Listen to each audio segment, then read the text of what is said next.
Hello and welcome to the Collegiate Sports Network for tonight's game between the Wichita Collegiate Spartans and the Clearwater Indians. Spartans had a tough game their last time out against the Wellington Crusaders, a very talented basketball team. They'll be facing a similarly talented Clearwater Indian squad tonight. Aiden, what's it going to take for the Spartans to be able to rebound and have a solid game? You know, there's a lot of things we're going to be looking at going into this game, but number one, I think we talked about a little bit before this game, is the matchup Julia Herman is going to have against their absolutely monstrous number 32, Allison Clevenger, a 6'1 senior. Yeah, you heard me right. 6'1 senior basketball player is, I think that's all really need to know. But looking at how she's played so far and kind of what we've heard about her, it's definitely going to be a huge matchup for Collegiate's really biggest playmaker, biggest point scorer, and really any way that Collegiate can do well in really any game, putting Collegiate in a really difficult place. So what they need to do really to have a solid game in this is, number one, I say this every time Collegiate plays, but we got to control the ball, control those turnovers, especially in the midcourt. And secondly, just try and get Julia Herman open. Try and make some things happen with or without her. The team kind of revolves around her, and that's the strategy that Collegiate's going to go with. So when that happens, Collegiate's just got to be ready. Got to be ready for the fact that she's going to have a really difficult matchup throughout this game. Teams have been, learning, especially against Wellington this last game. Teams are really piling up against her.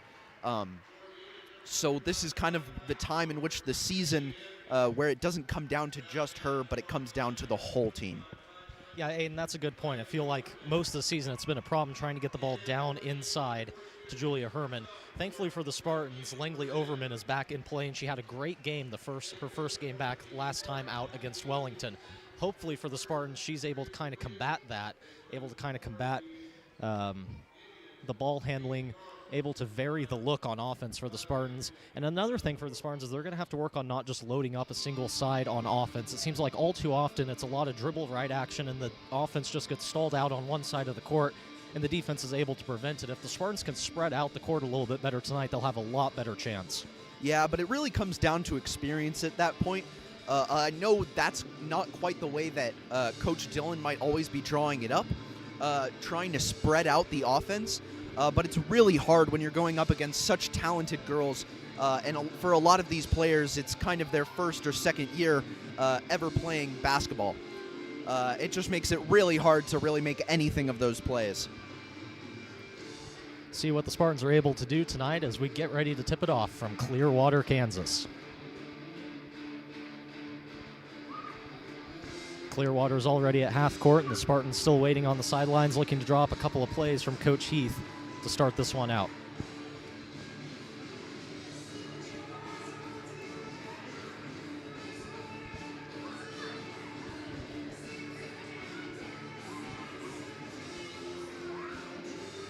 As always, it will be Julia Herman to tip off the ball for the Spartans.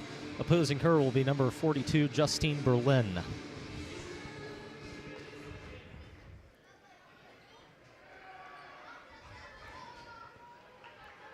Official has the ball at half court. Ball tipped in the air, and possession controlled by the Spartans. It's Overman with the ball out to the left side, looking for help. Gets the in pass down to Herman. Ball tipped away and turned over. Ball finds Madison Clevenger that time. Two Clevengers on the court, Madison and Allison. Three taken in transition, no good. Rebound fought for underneath and controlled by Madison Clevenger. Ball taken back out to the point. It's her sister Allison with the ball. Down the right side looking for someone. It's Clevenger on the right side. Swung back around to her sister. Ball swung around the perimeter. In pass to Clevenger, and good. Clevenger scores the first two of the game for Clearwater. Collegiate working to get the ball across half court, a struggle they've had all season, trying to get the ball up past the timeline. Able to break the press this time as Downing has it at the top of the key. Really intense start to this game. Collegiate trying to do anything. Already showing a little bit of cracks in offense and rebounding. And mishandled pass by Kaylee Villagomez, tipped out of bounds. Indians ball. Yeah, like I said, with such an intense start to the game, a lot of Collegiate's cracks showed a little bit early, unable to control some rebounds and an ineffective offense. Let's see how they handle it throughout. Madison Clevenger with the ball.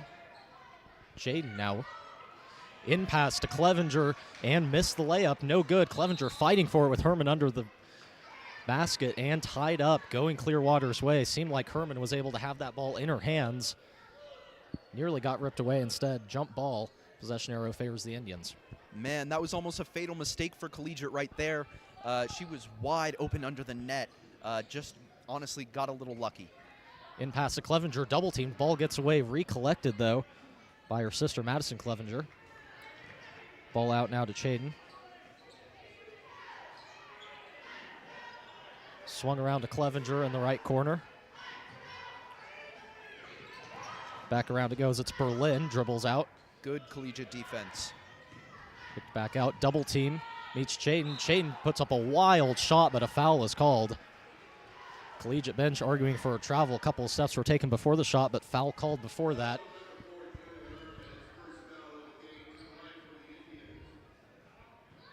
Great defense by Collegiate right there. A little bit of miscommunication to start it off, but they were able to keep them on the outside for most of that offense. Chaden misses the first free throw short. Chaden misses the first one short. Scored still 2-0. Minute 40 into this one. Second free throw rims out. Rebound fought for. Herman able to secure it that time for the Spartans. All right, now Collegiate's just got to work on offense. Spartans able to move the ball a little bit better. Seems like the passes have been a little bit crisper. Downing able to break the press, and reach-in foul is going to be called.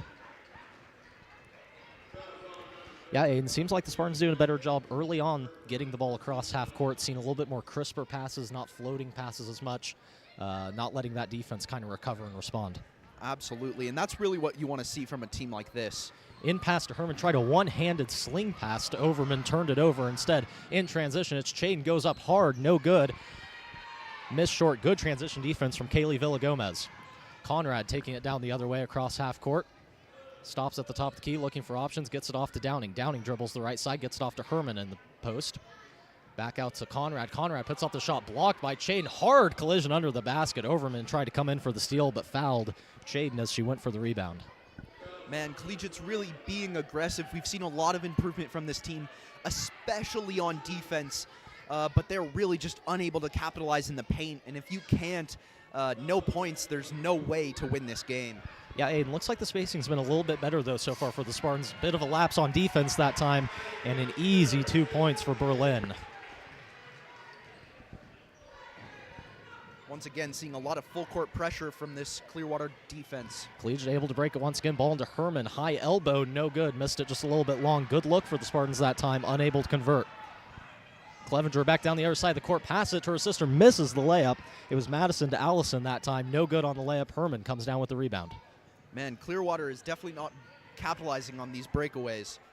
Conrad nearly goes over and back. Herman able to secure the ball almost over and back again. Downing comes up with it finally. Conrad on the right side, looking for someone to pass to, hounded by Clevenger. Picks up her dribble, Clevenger on the floor for it, and a timeout called by Coach Heath for the Spartans. Thankful that they were able to get that timeout called, I guess, before the ball got away. Man, that was close. Once again, really unable to capitalize once they got to the paint.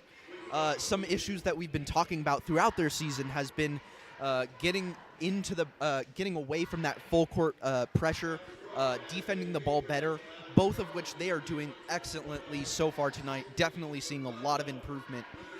However, if you can't capitalize on making points, if you can't capitalize when, all your players are being tied up by this absolutely stifling Clearwater defense, it becomes an unwinnable game. You can win 4-0, but that's still a win for Clearwater. Yeah, in the story so far, it seems like the Spartans have played better team basketball, able to move the ball a lot better, and solid defense on the other end as well. Just haven't quite been able to put the ball in the hole. See if that can change on this possession. Overman looking to inbound it. Villagomez was rotating right, instead finds Downing at the top of the key. 3-2 zone setup for Clearwater. Looking to prevent the ball from going inside. They'll do exactly that as Downing tried to get it into Herman and turned it right over into the hands of Chaden. Ball out to Allison Clevenger. Ball moved out to Hampton, newly into the game. 3 taken, contested, and made. Chaden. Wow, amazing shot. Chaden makes a contested 3 from the left corner. Spartans now find themselves down 7-0 halfway through this first period. Spartans able to get the ball across half court. Top of the key now. In pass to Overman. Overman goes up strong and draws the foul. That's something that she did really well last game, Aiden, is draw a lot of fouls. I think she drew maybe 5-6 fouls in the total of the game. See, that's something that collegiate, when you don't maybe have the facilities to always consistently make those layups, consistently make those threes, if you draw the foul and score points like she just did right there, making the first one, that's really the best you could do, then do it. And that's something you really only get in games like this with teams like collegiate. Overman puts down the second free throw, scoring the first 2 points of the game for the Spartans. 7-2 now the score. Collegiate doesn't press, instead sets up in half-court man. 3 taken by Allison Clevenger, wide open, and made it, taking advantage of the high ball screen, able to get open for the 3. Spartans working against the press and thrown into no man's land by Downing, turned over this time to Clevenger. Another 3 taken. Chaden this time missed it that time, heavily contested from the same spot that she hit on last time, and ball turned over that time by Allison Clevenger, so Collegiate able to recover on the second chance. That was definitely close for Collegiate, but they did a good job defending that ball there. But got to watch out for threes on the outside. Ball back down the other side of the court quickly. Monahan in the corner, right side 3, rejected by Clevenger. Ball moving quickly now for Clearwater. 3-on-1 opportunity. Ball taken back out. Pursuing the basket. Hard cut to the rim. No good as the layup. That was Berlin. Turna's now with the ball, trying to get it across half court. Collegiate has done a considerably better job getting the ball across the timeline this game. Just haven't been able to convert in the half court on offensive sets. Absolutely. 3 taken by Monahan. Missed everything that time. Overman fighting for the rebound. Can't save it. Out of bounds. It'll go Clearwater's way. Yeah, looking out there, Clearwater is just a clearly more physical, physically aggressive, and physically dominating team when it comes to defense. These collegiate players can't find any way around it. Passing, driving up, even their tallest, best player, Julia Herman, really struggling down there. Ball out to Berlin, passed back. Number 20, Carlson, newly into the game. Open 3 taken, and good. How? Wow. They have been really consistent with these threes so far tonight. McKenna Hampton wide open from the right side, drains the 3. Spartans working to get across half court. Hornman with the ball at the top of the key. And pass deflected out of bounds. It'll stay with Collegiate.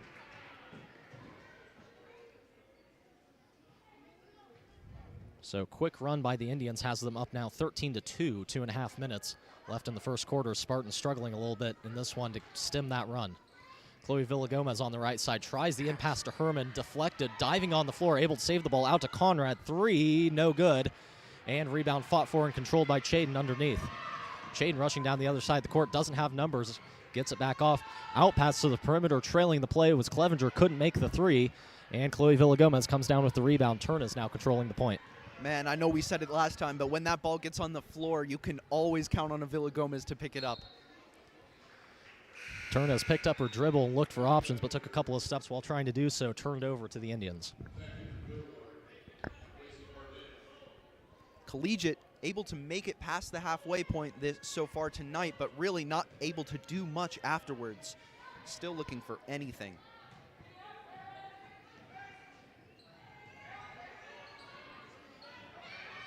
Hampton with the ball, moved around. Corner 3, no good, missed short.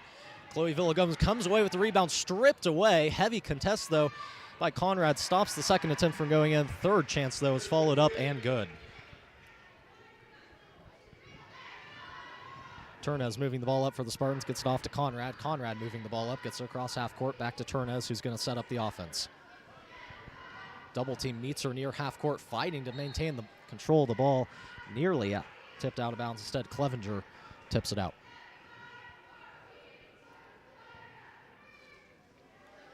Collegiate, once again, still looking to try and make anything on offense before we go into this first quarter, or into the second quarter, excuse me. Monahan gets it into Chloe Villagomez. Passes it back to Turnos. She'll set up at the top of the key, out to Conrad on the left side. Conrad thought about the three, instead dribbles it back out. Conrad stops, gives it off to Conrad. Down the left baseline pass, tried to get into Herman. Herman went between her legs, though. Turned over, going down the other way.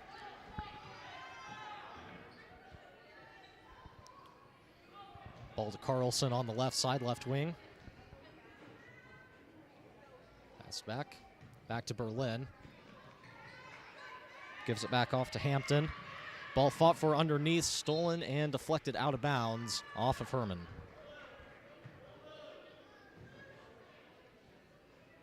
Collegiate defense once again doing a great job preventing this Clearwater team from driving up to the net, forcing them to take some shots, although they have been pretty successful so far. In pass to Hampton, able to kick it back out. Nolan drives the baseline, can't get anything going, and a foul called over the back on Clearwater as Villagomez secured the ball. Foul called on number 20, Cameron Carlson. Once again, Collegiate defense really looking way more like a unified team out there. Their defense was moving really well together. Every girl was where she needed to be to get that ball back in their possession. And Conrad trying to get the ball into Downing, throws it out of bounds to the Collegiate bench. Clearwater going to get the ball back now right near the basket. Hampton controlling the point, giving out instructions. Pass it back off to Noland. Back out to Hampton now, swung around Clevenger. Back out to Hampton. Hampton looking for options, double teamed. Ball out in no man's land and controlled. Shot put up wildly, no good. And Herman secures the rebound at the end of the first quarter. Our score finishes up 15-2 in the first period. Collegiate did a good job of limiting the turnovers, it seemed like, for the most part in the full court. Couldn't get anything going on offense, and a couple of good transition looks for Clearwater, including a couple of stepping into threes. Has their advantage at 13, 15-2. Yeah, you know, at this point in the game, we're often talking about turnovers. We're talking about their issues in the full court. But really right now, all we can really talk about is what's going on in the paint and how much they are really struggling to capitalize and get any points. And as we can kind of get some different perspective from up here, we can see that Clearwater is really pressuring any guys up front, preventing from Collegiate from driving in the lane or taking any wild shots that might go in. And really just leaving the guys on the far outside completely open, which is a completely reliable strategy for Clearwater to take, as we've seen, just because Collegiate has not been consistent enough so far this year to be making those passes or to be driving around the outside before Clearwater can get there. Putting Collegiate in a really tough situation where some of their girls are open and it's really 3-on-5 when it comes to offense. Yeah, and that's a good point. I mean, the turnovers have hurt in the half court for Collegiate more than in the full court, and it's still allowing the same opportunities on offense as it would in the full court. Good transition looks for Clearwater. They've certainly had the advantage down the court multiple times, and it's led to their advantage. I mean, and a couple of threes, like you said, just kind of sagging off on defense, not contesting that three as much as maybe they should have. It's kind of led to this. Certainly feel like the Collegiate has a chance to get back into this one. Like we said, playing decent basketball so far, just haven't gotten a lot of good looks down low. Got to space the court out a little bit better to get those looks. Downing controls the point at the top of the key, dribbles right against the defense, a little bit of a push, puts up the shot, no good, missed it long, gets her own rebound though. Downing dribbling under the basket, gives it up to Conrad, mid-range shot, missed everything. Out to Monahan though, call it a pass. Pass deflected out of bounds and off of Clearwater, so Collegiate will inbound under the basket. Looking for Herman once again, but Story, as it's been all season, always a defender there to swat that pass away. Man, that was two great looks. Looks they haven't seen this entire game, and they really did nothing with it. Conrad tried to pass it over three defenders to get to Herman. Instead, it sails out of bounds over everyone's head. Collegiate had a lot of opportunities to make some points there. Collegiate girls able to get open, but when it's not Julia Herman, Collegiate's kind of shown they can't really consistently be getting points. Yeah, and it seems like the ball movement around the perimeter has been pretty good. Seeing good, crisp passing. Problem has been when they try to get it in for their offense to Herman, nothing going. Shot blocked by Herman and controlled out of bounds by Clearwater, so Collegiate will have it going the other way. Great defensive possession that time for the Spartans, and particularly Julia Herman.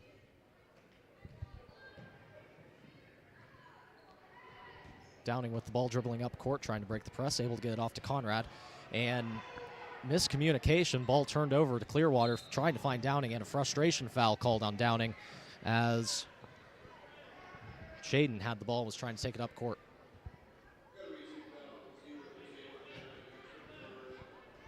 Collegiate once again being put into a little bit of a tough position. We can see the tiredness really getting in their heads just in the second quarter. Ball tipped away. Downing nearly came away with it, instead picked up by Chaden. Out to Clevenger. Monahan tried to get in the passing lane. Ball finds Chaden instead. Chaden dribbles in, passes out. Clevenger three, drains it over Herman. Good look that time for Allison Clevenger, just can't leave her open. And travel called in the backcourt on Laney Conrad, much to the dismay of Dylan Heath. Didn't think that was a travel. Certainly not too many steps taken, not entirely sure. Might have dragged the pivot foot, though. Either way, it'll be Clearwater's ball going the other way. Yeah, you know, these Clevengers, they've kind of shown that the 6'1" girl isn't the one they have to look out for. It's number 42, who is now leading with 2 threes. Really just dangerous shooter.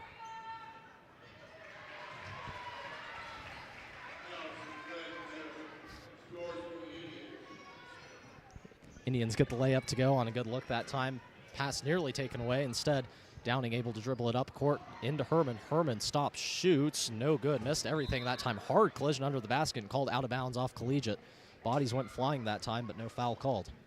Man, so many opportunities for Collegiate to get points. Once again, still uncapitalized on. Score now 19-2, 6 minutes left in the half. Jaden takes the ball up court, passes it off to Clevenger. Clevenger reach-in foul called on Monahan.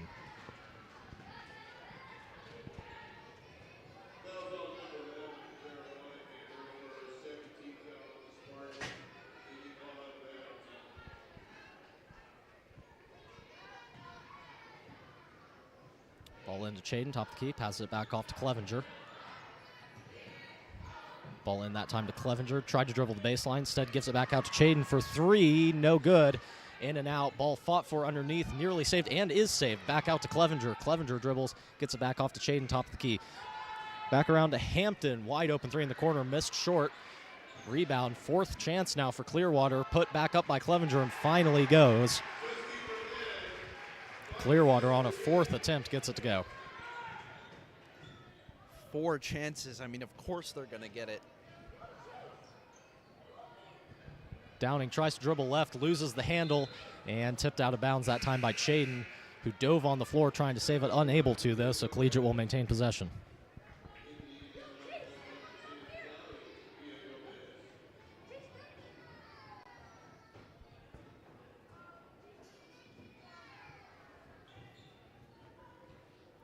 Overman gets it into Downing, top of the key, dribbling into Chaden.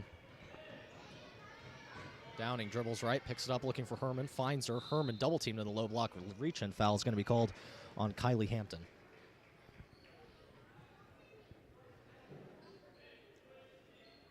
Collegiate, once again, looking to make any kind of opportunities to score here. Just hopefully keeping that ball moving well on the outside. But as we can see up here, Julia Herman already being double-teamed. Tried to find Herman once again, pass tipped away and saved by Downing, but they'll say it went out of bounds first on Downing's touch.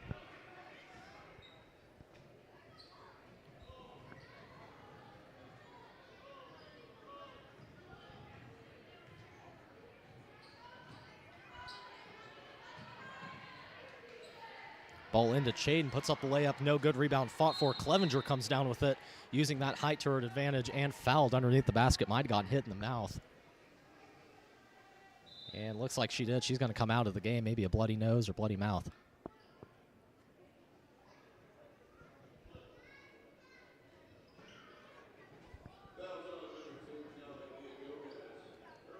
Man, that's a tough hit for Clearwater. Their leading scorer abruptly taken out of the game on just a mistake foul. Looks like it is a bloody nose. Yeah, it looks like she was all right. She was smiling about it, but had to go to the bench. So like you said, Aiden, Clearwater's best player both offensively and defensively out for a short period of time now. Collegiate going to look to take advantage. 5 minutes left. You know, this is the time where Collegiate can try and make some points, try and set up for the second half here. And looks like the officials are going to stop this one. Both teams heading to their bench. Not sure if we need to get something cleaned up. Looks like there might be, or it looks like at least the officials are looking for it. Right. Yeah, it doesn't look like there's any blood down there, but the officials going to look for something, make sure everything's okay. Certainly don't want that being out there. Want to get that cleaned up if you can. So as we take a stop to the action here, just under 5 minutes left in the half. Collegiate trails 21-2. And once again, it's been turnovers the key and not being able to get any kind of offensive production from Julia Herman. Yeah, you know, one of the other factors in this game is honestly just the amount of experience and talent coming from the Clearwater bench. You know, they've played even less players than Collegiate has so far, but every single one of their players on the court has scored at least 2 points. All of them have just shown great defensive awareness and great offensive pressure. Ability. Each of them have the ability to drive up with the ball. Clearly, they have the ability to take shots when they're given to them. It's just a fact of this team has got a lot of experience under their belt, which is something Collegiate has been desperately looking for. Just putting Collegiate at a really disadvantaged position.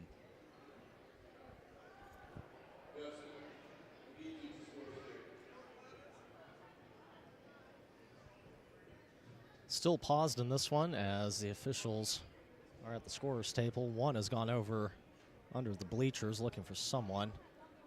And it looks like they are going to get the court cleaned up here.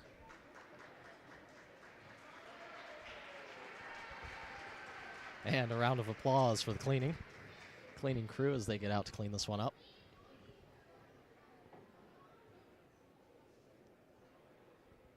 So as we said, it seems like Collegiate's made a couple of adjustments in this game. Like we said, the passing has been better. Just, you know, small mistakes kind of compounding. Yeah, absolutely. You know, it's very clear to see anybody who's been kind of coming to these games, clearly watching these games since the beginning. You can see the progressive, just upward trend of this Collegiate team, how well they've been playing, how much better they're doing in the full court, how much better they're doing at defense, how much better they're moving just as a whole team together. It's really impressive to see. It's just from an inexperienced team, which is just what it is. This, like you said, the small mistakes compound, and when it comes to this team, which has improved drastically compared to an experienced team who has already had those highs and lows, the experienced team is just going to come out on top. Finally getting ready to go back to play as the ball's inbounded to Hampton. Thought about the three. Taken out by Chaden, back to Clevenger. It's the younger Clevenger that's in. Madison Clevenger, Allison Clevenger still out of the game. Ball out to Clevenger on the left side, handed back off to Berlin. Now back out to Chaden. Long three taken and rattles in from college range. That was Chaden. Long three at the top of the key. I think that would be good at the next level. Man, that was an impressive three right there. Downing able to break the press, hounded, and blocking foul going to be called on Clevenger. Clevenger got a little over-aggressive there going for the ball, had it stripped away, tried to go for the loose ball, though, and just kind of ran into Downing. Yeah, Clearwater seems to think they probably accurately can be a little bit aggressive on defense. Downing dribbles to her right, gets around the defense, mishandled a little bit on the dribble, instead gets it out at the top of the key and missed that time by Herman. Ball going back down the other way. Chaden in transition gets the foul. No travel called instead. Looks like they had called the foul instead. Travel before the shot. And Villagomez will avoid getting called for her first foul. As we got 4 minutes left now until the half. Spartans trail 24-2. Downing takes the ball up on the left this time. Good high screen set by Herman. Rolls to the basket, double teamed, and ball's tied up. Possession arrow favors the Indians. Once again, Herman just hounded underneath. That was a good pick and roll action for the Spartans, but as soon as Herman caught the ball and tried to turn towards the basket, she was met by two defenders and tied up. Yeah, you know, we saw several of the collegiate players pretty much wide open as the Clearwater players seem to predict the collegiate movements. Hampton has the ball, gets it off to Clevenger. Swung back around to Chaden, back out to Hampton. Corner three from the left, no good. Rebound secured, and slip and fall that time by Hampton. Hampton tried to go for the rebound and hit it out of bounds. So Spartans will have it on this end as they're going to substitute in two new players. For the Spartans, it'll be Conrad and Monahan subbing in for the Villagomez sisters. Man, I wasn't there the other day when you guys watched and called the Wellington game, but you talked a little bit about their amazing capability to put it away when it comes to threes. But what I'm seeing here from this Clearwater team is just insane. They almost seem more confident in taking threes than they are in layups. It's really just astonishing to see from a high school team. Herman top of the key and passed into Overman, deflected and stolen away. Chaden back down the other side of the court, dribbling right, gets around Monahan in the double team, puts it up, no good, missed everything that time as Turnez is able to clear out the rebound. Turnez moving quickly, gets it back off to Conrad. Conrad dribbling right, trying to get something going, blocked off, gets it into Herman. Herman one-on-one in the low block. Forced out, has it passed back off to Monahan. Able to secure it, thrown quickly at Turnez, nearly taken away. Turnez top of the key, gets it back off to Conrad. Conrad gets around to the defender. Good help defense that time, and pass deflected away. Tried to get it back out to Turnez. It'll stay on this end. Yeah, like you said, Aiden, as impressive as it may seem, Wellington shot the three even better against the Spartans. It is funny, though, like you were saying, it seems like Clearwater's much more comfortable to shoot from the outside than trying to go inside and get some contested layups. And push is going to be called underneath. It was Potter called for at that time, trying to contest Herman underneath. So Herman having a bit of an easier time getting the ball with Clevenger out of the game. Unable to really get a good turn towards the basket to try to get some kind of a layup. Spartans trying to get the ball in, and pass deflected out of bounds off of Hampton. Yeah, you're absolutely right. Without Clevenger in the game, she is having a clearly visibly easier time having the ball in the paint. It's just when you're being double teamed, it's really hard to capitalize. Conrad dribbles to her right, picks it up looking for help, just passes it into no man's land once again, looking for Herman. Herman cut, and the ball was passed right to Chaden. Ball out to Hampton, back to Chaden, top of the key. Chaden knifes in through the defense, out pass, long three taken, wide arching shot, no good, and Conrad comes down with it. Back off to Turnez. Turnez dribbles to her left, picks it up, looking for some kind of help. Finds Herman under the basket. Good cut. Layup missed it. Overman fighting for the rebound underneath. And jump ball is going to be called. Spartans get the possession, although they missed an easy layup right there. Got exactly what they wanted. Herman cutting to the basket. Man, that is exactly what Collegiate has wanted this entire game so far, and still just really struggling to capitalize. Conrad puts up the shot mid-range, no good. Rebound fought for, controlled though by Chaden. Moving up the court, gets the pass off to Noland. Nolan in pass, no good. The layup attempt that time from Potter.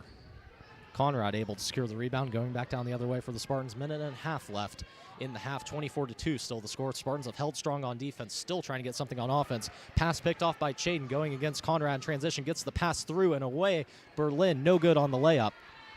And back off to Conrad. So good transition defense that time by the Spartans. Have to get something going on offense, though. Turnez with the ball on the right side, dribbles to her left. Heavily defended. Ball tipped away, fought for in the backcourt. Saved that time by Turnez, but thrown away to Hampton, who puts up the mid-range shot in transition. No good. Fought for underneath. Herman comes away with it. Fights off a defender and gets it back out to Conrad. Turnez controls the point, now under a minute left. And blocking foul is going to be called that time on number 11, Noland.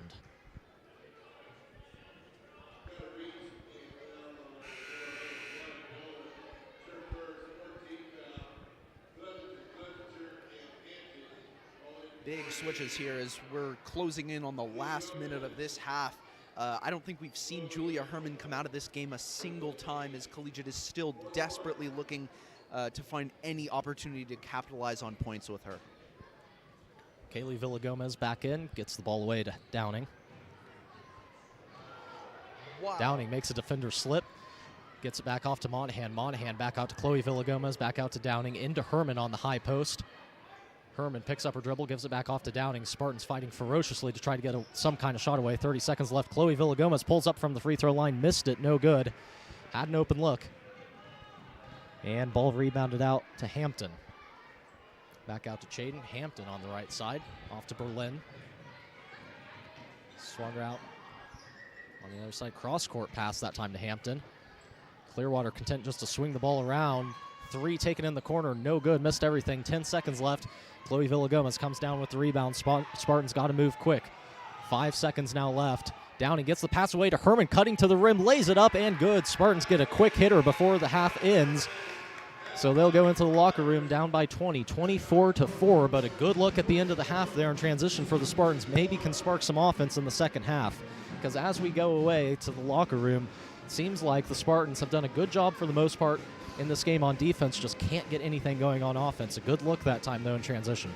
Yeah, I mean, on that second-to-last offensive drive there, I think I saw some of the best handles I've seen from this collegiate team all year, especially that one move from Tatum Downing making that defender slip. I mean, that just had me shocked. That was some clear improvement on something they've really struggled with, being able to handle the ball. Just something really improved upon, but once again, Collegiate had so many opportunities to put that ball in the hoop and just could not capitalize. Really difficult to see. They seem to have improved on every single other part of the game, but when it comes to basketball, the whole point is just putting that ball in that hoop, and it seems like Collegiate is just really struggling to do it. Yeah, like I said, it seems like they did a good job on defense, particularly in transition. I was really impressed by some of the transition defense at the end of the half there. Just like you said, though, Aiden, defense is only so good when you only score 4 points in a half. Certainly hurts. And for the whole entire half on offense, I mean, once again, the turnover disparity is pretty shocking. It's looks like 14 turnovers to Clearwater's only 3 at this point.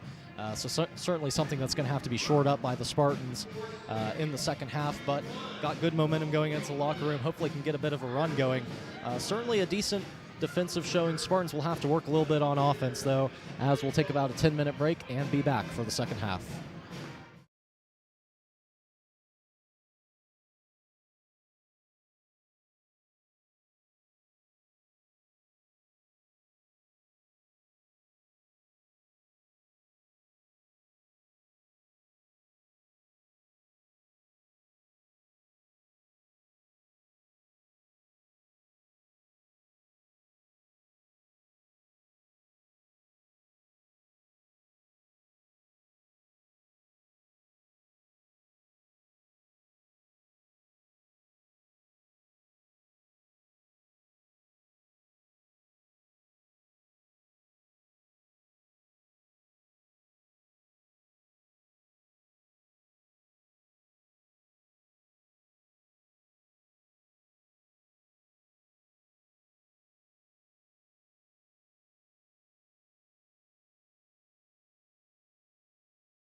Hello and welcome back to the Collegiate Sports Network as we get ready to start the second half of the girls basketball game between the Wichita Collegiate Spartans and the Clearwater Indians. The Spartans find themselves trailing by 20 to start off the second half. Although they've been led by decent defense, they've been plagued by poor offensive possessions and an inability to score and get the ball down low, which has them scoring only 4 points in the first half to Clearwater's 24.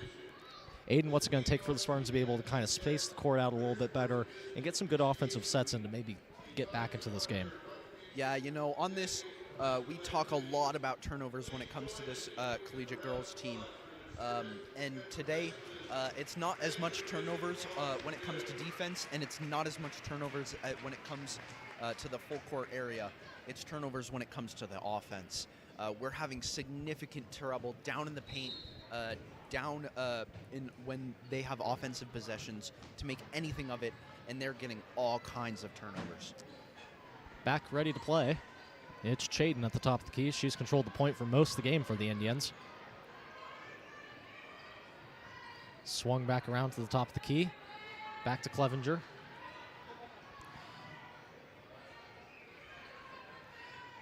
Younger Clevenger still the only one in this game.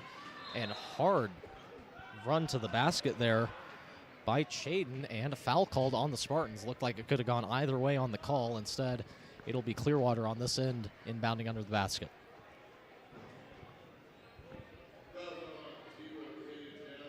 Downing credited with the foul. That's her second.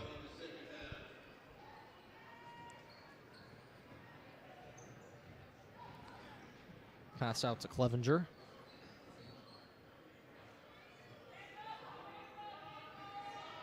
Chaden top of the key. Swung back around to Clevenger. Back out to Hampton. In pass, low post. Clevenger puts up the shot. No good, short off the rim, and Herman comes down with the rebound. Spartan have a chance to score the first points of the half. Downing taking the ball up slowly.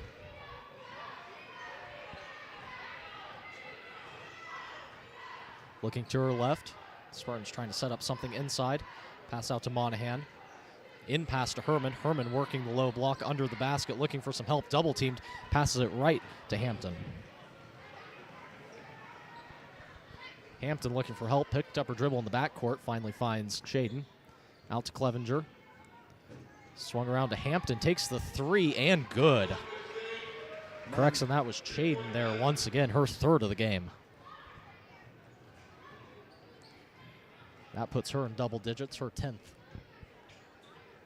Like I said, it seems like these Clearwater girls are just content to shoot, shoot, shoot all day long. Monahan throws up a prayer from the free throw line, no good. And Chaden comes down with the rebound. Chaden cross-court pass to Hampton. Hampton couldn't quite collect it, picks it up, passes it back off to Chaden. Ball swung around the perimeter, cross-court pass back out to Chaden, shooting another three, no good off the back iron. Rebound secured, no good by Clevenger. And finally able to come down with the rebounds. With the rebound is Herman. Downing picks up her dribble, top of the key, gives it off to Kaylee Villagomez. Conrad was cutting, didn't get the ball. Out to Monahan, shot no good from the mid-range. Good look for Monahan, just couldn't get it to convert. Chaden back down the other way. Swung around the left side. Cross-court pass to Clevenger. Clevenger gets it in to Berlin. Shot put up and good. Count the basket for Berlin.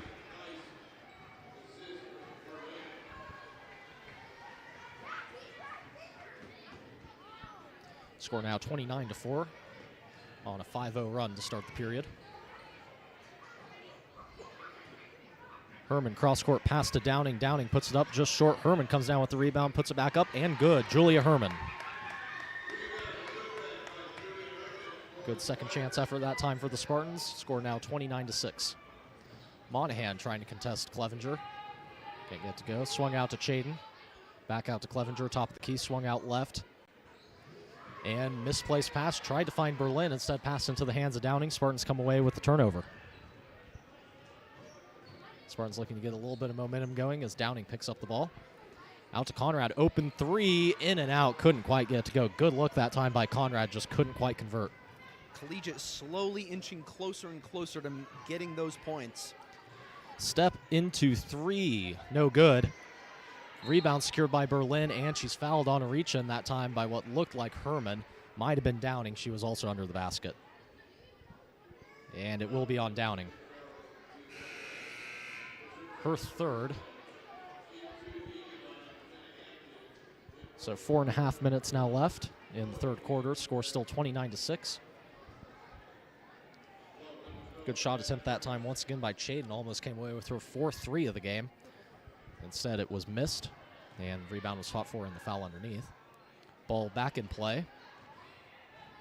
Allison Clevenger is checked back into the game for the Clearwater Indians. So both Clevengers back on the court. Ball on the left side. Swung out to the younger Clevenger. Clevenger gives it back off to Hampton. Hampton swung around to Chaden in the corner for three. No good. Missed everything. Ball fought for underneath and secured. Turnaround, post move, and good look, and in that time for Allison Clevenger.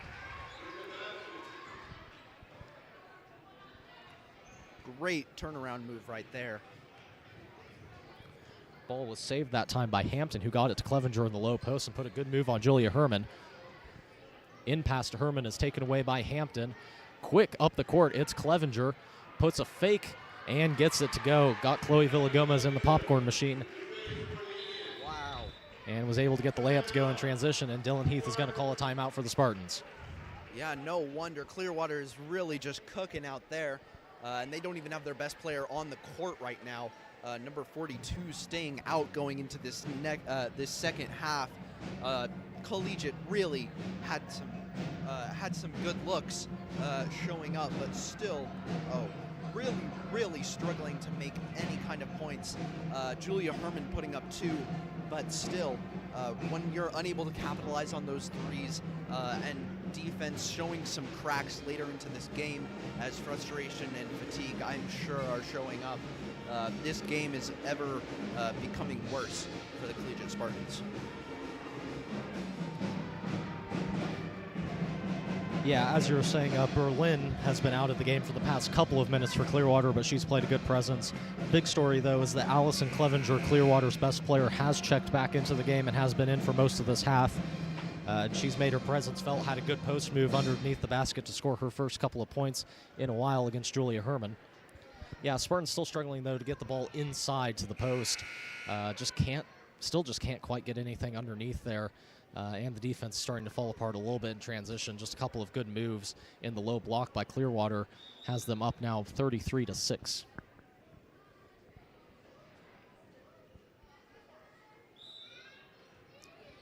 Clearwater lets off the press, instead opting to set up in a 2-1-2 zone. Downing dribbles right past, deflected out of bounds. As Clevenger nearly came away with it.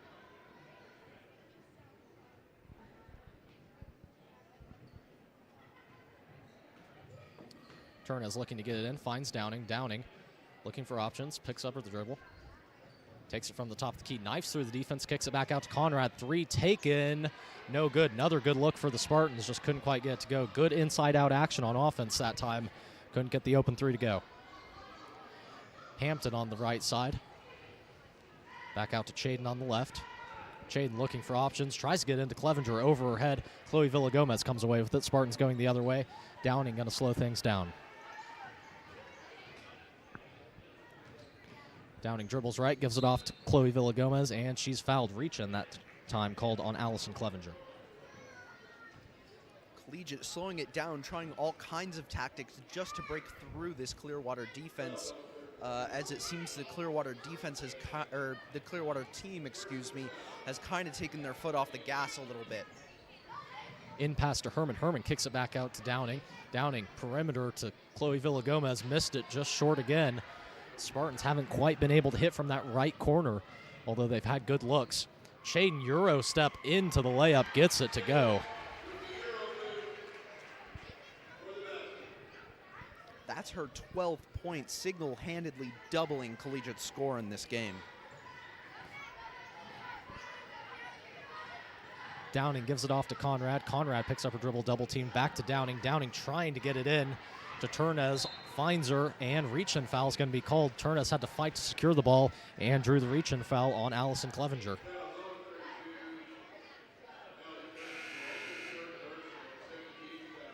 believe that's her third, so she might check out of the game. Would certainly benefit the Spartans if she did. Looks like they'll opt to keep her in, though.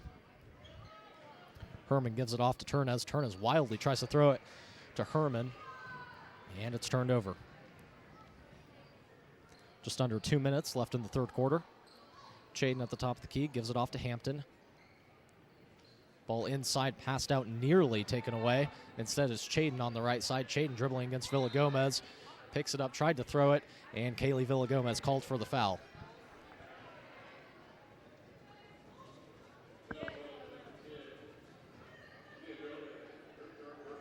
So Spartans have had a couple of good looks from the mid-range and from three to start this half, just haven't quite been able to convert the shot.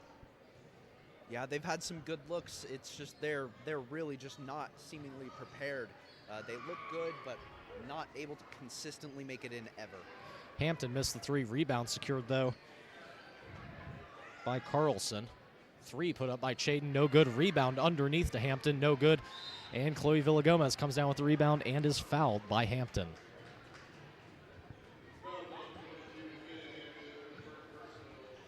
Clearwater can't quite convert that time on the second attempt. And Chloe Villagomez did a good job to come away with the rebound and draw a foul. Ball around to the other side. Monahan trying to get it into Kaylee Villagomez. Unable to, though. Villagomez cut a little bit late, and ball turned over to Chaden. Yeah, team definitely looking a little less uniform going into the second half here. Chaden on the right side. Cross-court pass deflected away. No, it wasn't deflected away, just right out of bounds. It'll be Spartan ball. Looked like it was maybe deflected by Turnez. Official says no, though, going the Spartans' way.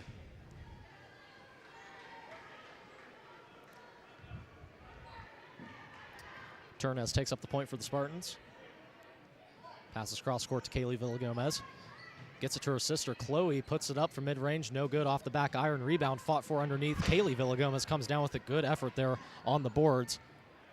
Conrad worked in, tried to put up a shot. Instead, it's out to Monahan on the left corner, can't get it to go. And Kaylee Villagomez comes down with another rebound. Errant pass, though, turns it over to Clearwater.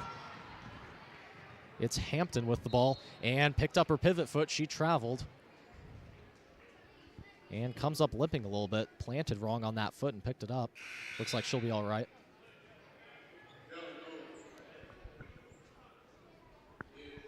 Just under 30 seconds left in the quarter. The Spartans trail 35-6.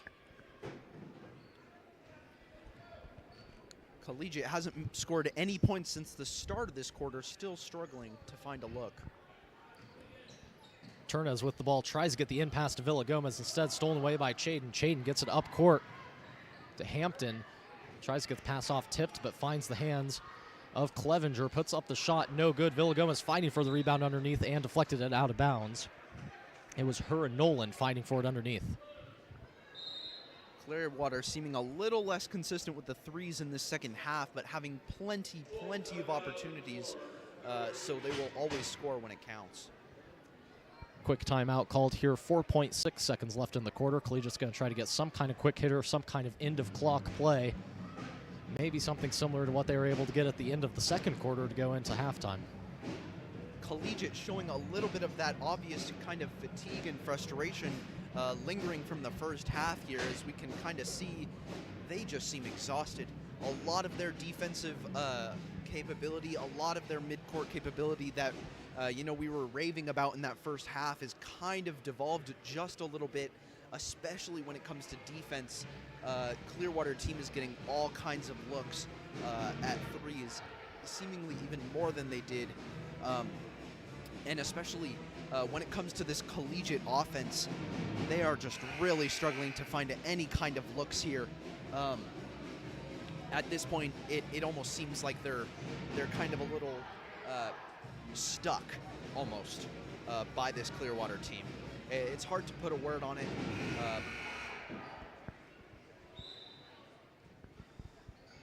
Clearwater with the inbounds pass. Ball finds Hampton, and she traveled, picked up the pivot foot once again, and 2.5 seconds now left on the clock for the Spartans.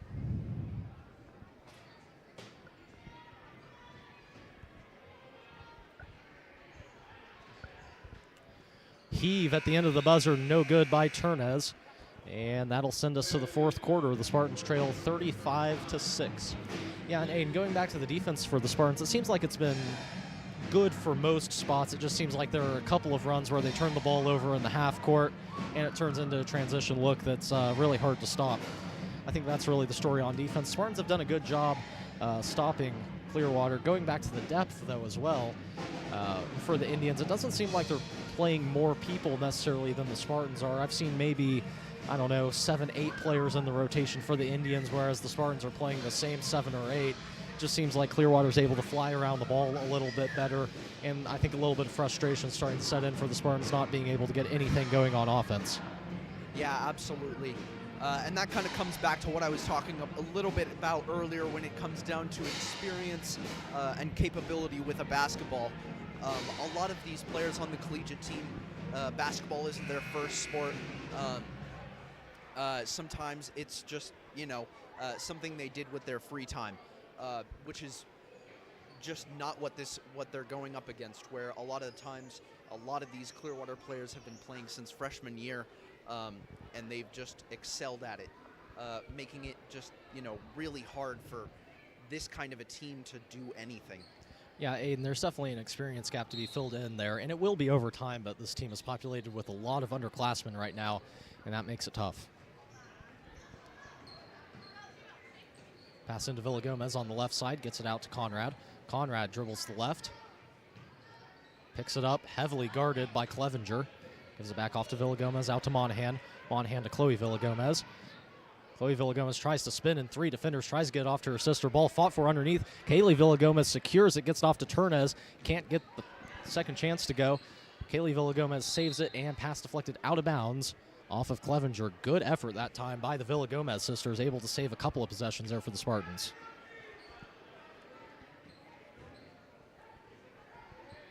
This team still got a lot of fight, but still really struggling to make anything look, as fight will only get you so far. Turnez with the ball, fighting to the right. Pass deflected and out of bounds once again off of Clevenger, using that long arm span to deflect the ball away.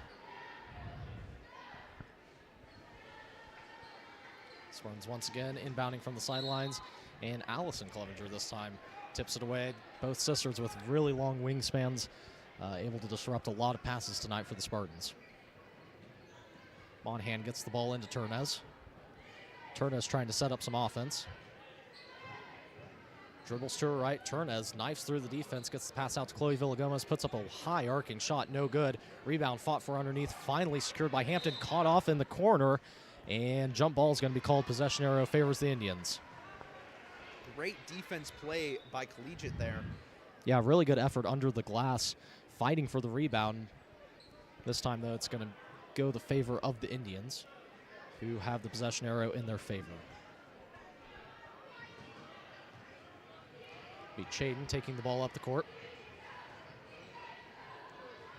Out to Hampton on the left side. Back to Clevenger. Clevenger on the right side, gets it off to her sister Allison. Allison is tripped underneath by Kaylee Villagomez. 6.5 minutes left in this one, score 35-6. It seems both teams have kind of slowed down a little bit, especially when it comes to offense. Clearwater looking to get it in. Finds Berlin back into the game. Chaden travels, tried to get the gather step. Instead, whistled for the walk. She does have the most turnovers by far compared to the rest of her team, but she's also dominating in points, as she has 12 points. I think that is 4 threes going in her favor. In pass to Monahan, tries to go up against Hampton, unable to do so. And pass deflected out of bounds. It was Conrad fighting for it underneath. Collegiate will keep it on this end.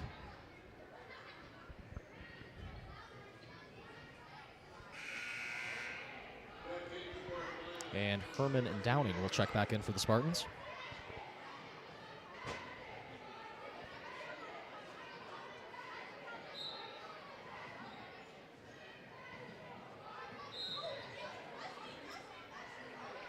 Monahan stepped inbounds as she was trying to inbound it from the sideline, and that'll be a turnover on the Spartans. Chaden taking the ball up court now once again for the Indians. Picks it up, gives it off to Clevenger on the free throw line, kicked back out to Hampton. Back around to Clevenger. Chaden top of the key, swung to the right.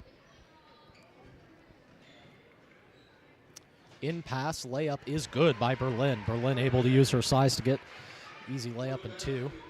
Had a good mismatch set up there.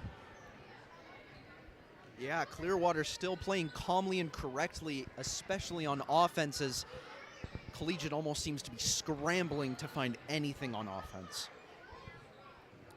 Chloe Villagomez fighting for a basket, dribbles right, puts it up, no good, and rebound deflected out of bounds off of Tatum Downing, so it'll go the other way for Clearwater, as we're going to get 5 in, 5 out for Clearwater, as the starters for the Indians get a round of applause from the home crowd.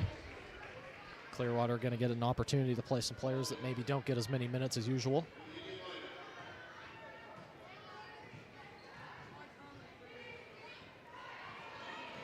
Turnover forced in the half court. Conrad goes up with it, just ran too far under the basket, couldn't get a good angle at a layup, misses it. And Hampton now with the ball. With this set out from Clearwater, this is the best opportunity for Collegiate to do anything. Herman gets the steal in the half court. Ball turned over that time by Smith.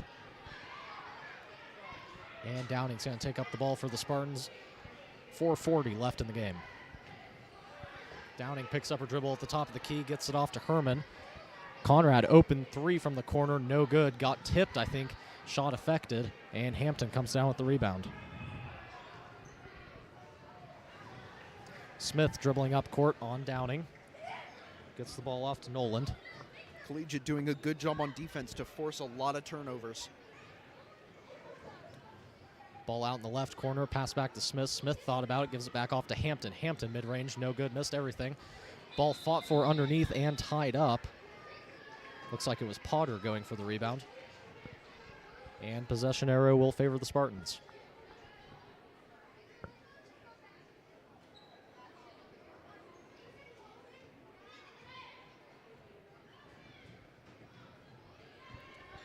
Downing gets the ball across half court quickly, picks it up, gives it off to Herman on the right side. Herman cross court pass to Conrad, open 3 from the left wing, no good, missed short.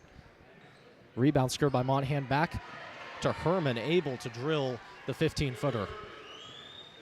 That's a good shot right there from Herman. A lot of open looks, able to keep control of the ball, as it seems like Collegiate's able to thrive a little bit better under less staunch of a defense. Hampton on the left side. Conrad nearly came away with the steal. Instead, ball back out to Nolan, back to Smith. Swung out to Hampton. In pass, no good on the layup, and Kaylee Villagomez comes away with the rebound. 3 minutes left. Tatum Downing dribbles the center, pulls it back out. Herman puts it over a defender, no good, missed long, and rebound goes out untouched by anyone. It'll go to Clearwater. Collegiate team doing a good job really controlling the ball, forcing turnovers.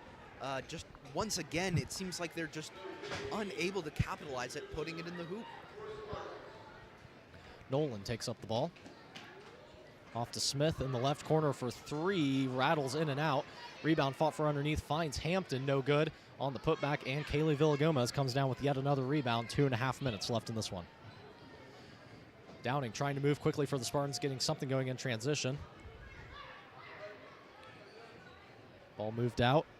Conrad puts up the long 2, no good. Rebound fought for underneath and controlled by Carlson.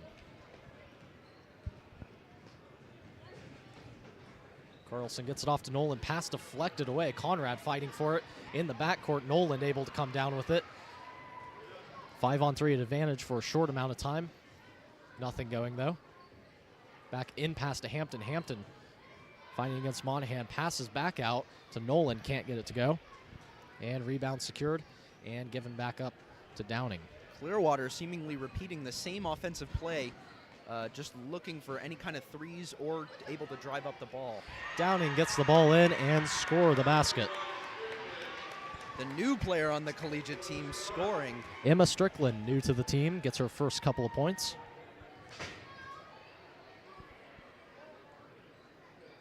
Spartans utilizing a 2-3 zone. Ball passed right to Tatum Downing. 2-on-2 opportunity in transition. Chloe Villagomez goes up for the layup and gets it to go. Good transition look that time for the Spartans. Score now 37-12, minute left. Good look in transition. Good pass from Downing to Chloe Villagomez. Collegiate pretty clearly showing that they really do have the skills to go up against teams like this, scoring plenty of points for themselves. However, when it comes to those seniors on that Clearwater team, those 6'1", 5'9" girls who've been playing basketball, it's real hard. Yeah, and Aiden, I believe the whole entire starting lineup, with the exception of Madison Clevenger, is upperclassmen for the Indians. So like we said, certainly a bit of a experience disparity for the Spartans, as Lainey Conrad hits her first three of the game from the right corner. Good look for her. Certainly want to get her confident on some of those shots. She's taken them all night and had good looks. Got the first one to fall. Hopefully she can carry some momentum into the next one.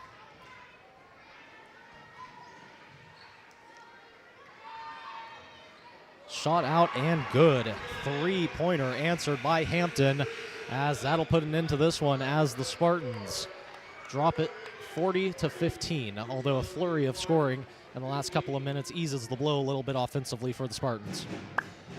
Yeah, great game played by the Spartans. We saw a lot of improvement all around, but you know, if I could tell them anything, if there's anything to kind of take away from this game as the collegiate team, is we just got to work on shooting. We got to work on not only shooting, but layups, just doing anything we can to put that ball in the hoop. Yeah, and something I noticed at the end of the game was, and I understand that, you know, the bench had come in for Clearwater, but it seemed to me that the Spartans played with a different kind of spark. We're flying around the ball better on defense, and it created some steals and good looks in transition for the Spartans. I wonder if that's something they'll try to employ a little bit more of that press kind of defense, flying at the ball a little bit better, kind of coming out on the offense of Clearwater or another team similar to them, because it seemed like they played a lot more aggressive and got better results from it. I know that's a little bit tougher to do against maybe a team that's going to pass the ball better than Clearwater's B team, but nonetheless, I think it's a strategy that could work well for them, if for no other reason, just to keep their heads in the game and to keep flying around the ball. Absolutely, no doubt. Well, that'll put an end to this one as Clearwater comes away with the victory 40-15. Spartans keep making strides on the season, though. Certainly looked a little bit better in this one with the passing. Just have to get that offense working a little bit better and keep working on the turnovers in the half court this time, though, instead of the full court. That'll end our coverage for this game. Coming up next, it's the boys going off against Clearwater. We'll be back in about 20 minutes for the start of the game.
Hello and welcome back to the Collegiate Sports Network for tonight's boys basketball game between the Wichita Collegiate Spartans, who sit at 4-3, against the Clearwater Indians at 2-4. Last game for the Spartans seemed to be a bit of a revelation. They were able to score the ball well, were able to really play calm basketball, didn't get panicked down the stretch like they had done earlier in the season. Feels like the Spartans really hit a turning point.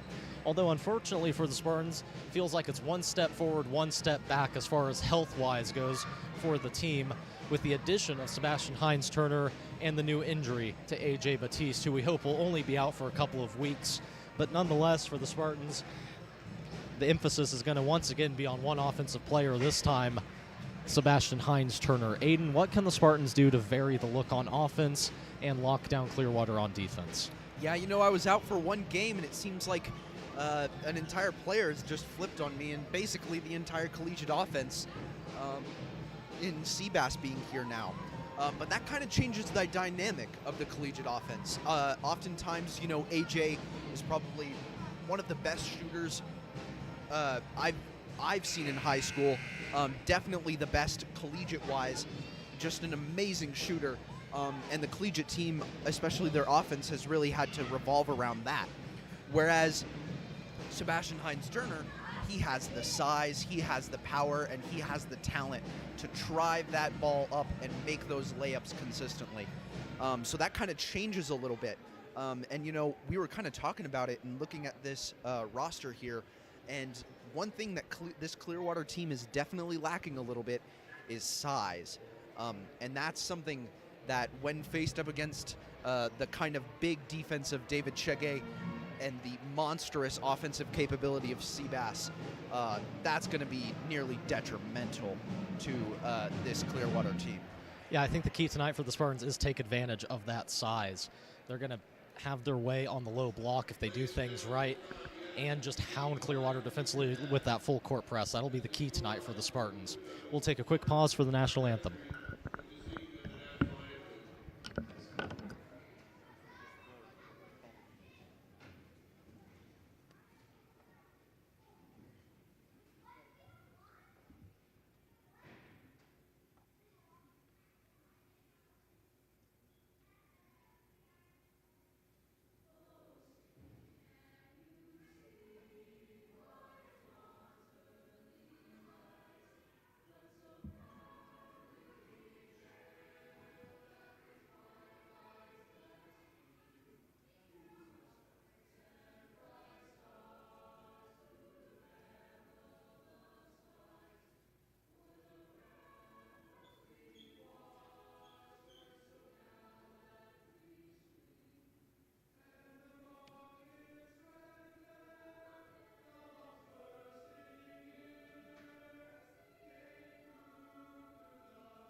Getting ready to get going here from Clearwater, Kansas, as starting lineups get announced. Brett Wetta gets announced into the game along with James Shackelford. Spartans have done a good job on defense with these three players of Shackelford, Raspberry, and Wetta. They're really the guys on the front lines fighting that full court press and getting good shots up in transition. Sebastian Hines-Turner tonight will be the key to the offense, along with Asa Ahmad, the point guard, who will hope to run a smooth offensive game.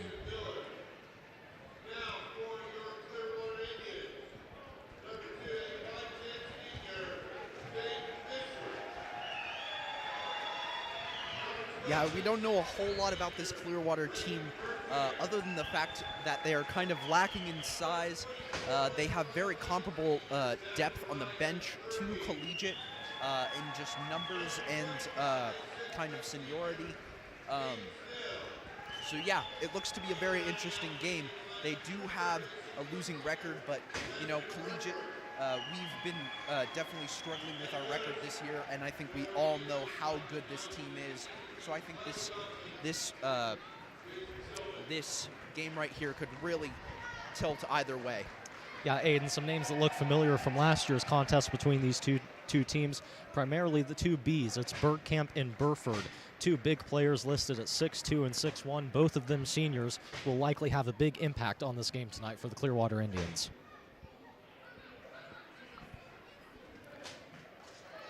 Be interesting to see what the lineup looks like for collegiate tonight with the absence of A.J. Batiste. We mentioned that in the open. Bit of a knee strain is what it appears to be for him. Like we said, fortunate that it wasn't any kind of tear. It was an awkward layup that he tried to go for and landed poorly, injuring that knee. Thankfully, nothing worse than what it is, though. He'll hopefully only be out for a couple of games, although certainly it seems like he will be out for the big mid-season tournament at El Dorado next week, which is a big loss for the Spartans, especially when you're talking about how much depth you need in a tournament like that. For tonight, though, collegiate should be fine, certainly still have what seems to be the athletic advantage. As we'll get ready to get going here, it'll be Sebastian Hines-Turner at the tip for the Spartans, and he'll be facing off against Jaden Fisher. Tip is away, and James Shackelford controls for the Spartans. Already a full court press being employed by the Indians as Asa Ahmad gets the ball up court to Raspberry. Back to Ahmad, swung out to Raspberry on the right corner. Raspberry back to Ahmad, top of the key. Dribbles out to Weta, back to Ahmad. Ahmad, top of the key, back to Weta. Ball swung around between the two of them. No one really wants it seems. Just playing hot potato as gets back to Hines-Turner. Hines-Turner cross-court pass. Raspberry for three. Gets it to go. Robbie Raspberry has been on an absolute heater the past couple of games as he starts off the game hot early. Layup in transition. No good. Rebound fought for underneath. Bergkamp was able to come down with it. And the putback is good. That was number 25, Aiden Snell. Bit of miscommunication there by collegiate as no one really looked to be fighting for the ball. Raspberry in transition gives it off to Weta. Low block, no good. Rebound secured that time by Burford. Ball out to Bergkamp. Swung around top of the key to Fisher. Fisher back to Snell. Now out to Bergkamp. Bergkamp in pass. Low block, shot over Shackelford, no good, missed it short, and rebound is deflected out of bounds off of Bergkamp. It was Kirby who put up the shot. Couldn't get it to go on the low block over Shackelford. He had the mismatch on size advantage. Couldn't get it to go, though. Shackelford sitting under the basket. Weta doesn't look for him. Puts his defender on the jump. Can't get it to go. Hines-Turner tries to follow it up, but is blocked by Bergkamp. Wow. Clearwater going back down the other way. It's Snell with the ball. You don't see that very often. Seabass getting his ball blown back in his face. Burford now with the ball, looking for some kind of help. Gets the in pass to Kirby. Kirby, ball deflected out of bounds off Hines-Turner.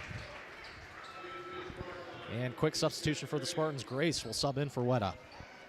Weta had a couple of open looks to score, didn't quite capitalize, but did a great job controlling the ball. Fiegel not all too pleased with Weta. Did talk about how Shackelford was sitting under the basket in transition, likely upset that Weta missed that in pass. Burford looking for some kind of help once again. Able to find Fisher top of the key. Fisher dribbling against him on high dribble, almost picked off out to Bergkamp on the right side, heavily guarded by Shackelford. Ball out to Kirby. Swung back around to Burford, out to Bergkamp. Bergkamp fighting Shackelford, finds Fisher on the low block, dribbling against Ahmad. Fisher trying to do something with the ball, dribbled the ball off his foot. Grace picks up the help. Kirby backing down Hines-Turner. Hines-Turner strips it away. 2-on-2 opportunity. Hines-Turner, good pass to Raspberry, lays it up and in.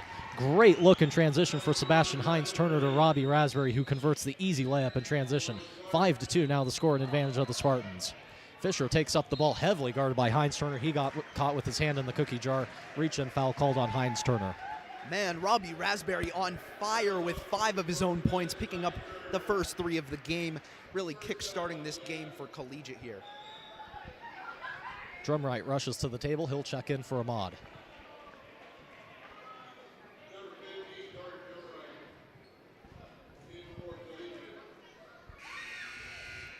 And Chege is going to be a late substitution for Hines-Turner.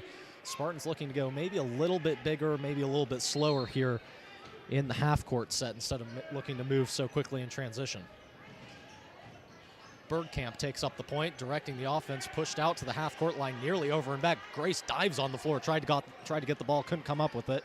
Instead, Fisher with the ball, heavily guarded by Drumright. Fisher dribbling the right side, knifes his way into the lane and was able to draw the foul on Drumright, who reached in. Good first step there that time by Fisher, able to draw the foul. This Clearwater team still definitely struggling to break through this collegiate defense.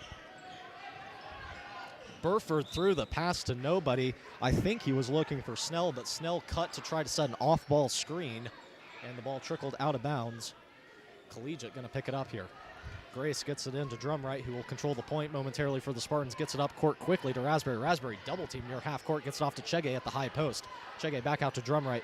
Swung around to Shackelford in the left corner. Shackelford puts it on the floor. Cross-court pass once again and just thrown once again into no man's land. So Collegiate reciprocates the mental mistake as Shackelford passes it out of bounds. Fisher with the ball, dribbling against Shackelford in the full court. One-on-one press. Able to get it across the timeline. Pushes off Shackelford a little bit. Still fighting. Head fake, and he's going to draw the foul. Good sell that time by Fisher. Able to pull his head back and draw the foul. Yeah, Clearwater definitely going to be looking to make opportunities for themselves like that, as they've really been struggling to find their way through this collegiate defense. Really just forced to pass around the outside without any clear looks to shoot or go on the inside. Yeah, it seems like Clearwater is going to work to get Collegiate in foul trouble, which seems like a good strategy. Collegiate not as deep as they usually are on their bench. Harrison Simon is also not playing for the Spartans tonight. Not entirely sure what it is. Not sure if he's injured. Certainly didn't seem like anything as Jack Grace picks off the pass in the half court, puts it up in transition. Layup no good, too strong. Folds it up himself and gets it to go. Jack Grace. Oh, yeah. That's why I called him the interceptor last time. Jumped up and picked those loose balls off. Spartans flying around in the full court press. Bergkamp able to break it. Picks up his dribble, gets it off to Fisher. Fisher dribbles left, met by Drumright, gets the in pass away to Snell. Snell looking, puts up the shot, no good. And Drumright able to rebound it. Good contest underneath that time by Weta.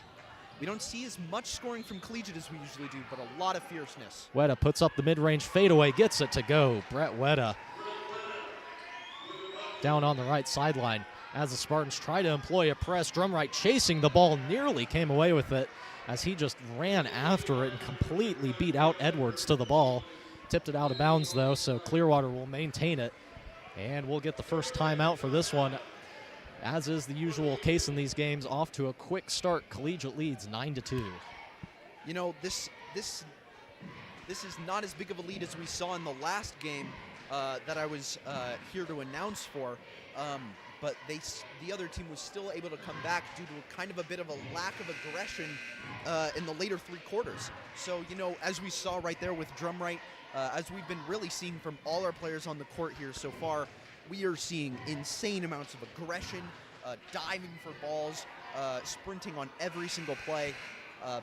But I hate to say it, it really only matters if they can continue it throughout this game. Yeah, Aiden, that's something we talked about last game because it seemed like Wellington was able to get back into the game a little bit, but the Spartans never panicked like they had and were able to just stay calm, run their sets on offense, and were able to get good shots off of it, didn't turn the ball over, and just waited for their moment to come on offense. It was a much better executed game and something that they'll hopefully look to continue throughout the rest of the season. Quick in pass to Fisher. Good out of the timeout play by Clearwater. Sets up an easy layup for Fisher. Clearwater able to get a good set play that time in the half court to convert 2 points. 9-4 now the score. As Sebastian Heinz able to get across court. Roman Harani into the game. Has the ball on the right side. Swung around to the left to Drumright. Drumright dribbling against his defender, has his pocket picked. Might be a leak out. Edwards moving down court, and ball tipped by Harani. Certainly looked like that ball should have gone the other way. Looked like it bounced off of Edwards' leg. Either way, though, Harani had a great block in transition. It will stay on this end. Clearwater inbounding under the basket. Ball into Bergkamp from Fisher. Bergkamp dribbling against Weta, cross-court pass to Edwards. Edwards fakes out Harani, dribbles to the low block, finds himself under the basket, nowhere to go, recollects it, and caught the ball out of bounds as he tried to save it. It'll be out of bounds going Collegiate's way. Clearwater once again forced into a lot of really difficult situations where they cannot control the ball in comparison to this collegiate defense.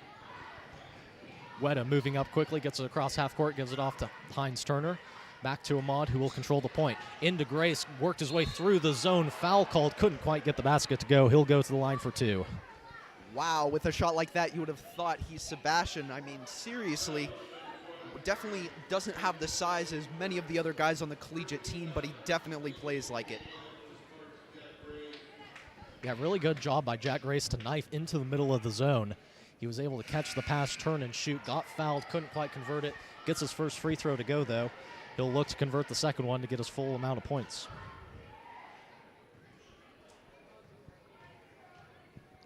Second free throw on the way, misses short, and lane violation called on the Spartans. It was Brett Weta who stepped in early. Coach Fiegel clearly not happy with that one.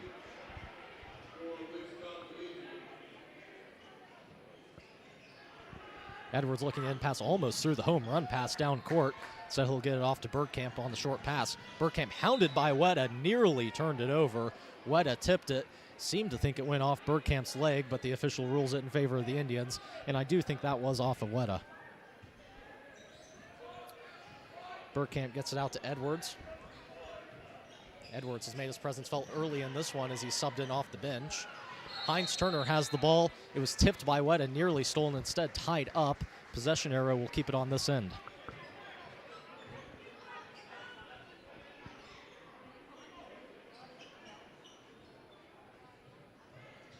This game's starting to get a little repetitive from Clearwater offense. Bergkamp was able to get it in. Layup was no good. Second chance no good by Bergkamp. Rebounded by Hirani. Hirani fighting the double team. Gets it off to Hines Turner. 2-on-1 opportunity for the Spartans, and Weta couldn't quite get the possession in his hands. It was knocked out of bounds by Edwards. Otherwise, Weta had a wide open Robbie Raspberry cutting to the basket.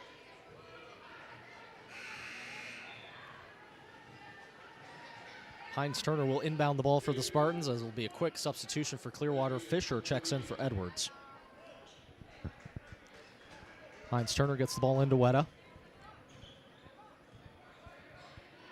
Weta gets it off to Ahmad, out to Hines Turner, right corner. Hines Turner tried to get it across court. Pass was met in the zone, though, by Kirby. Kirby dribbling, gets it off to Fisher. No look pass in the lane, gets it off to Street. Great pass by Fisher in transition.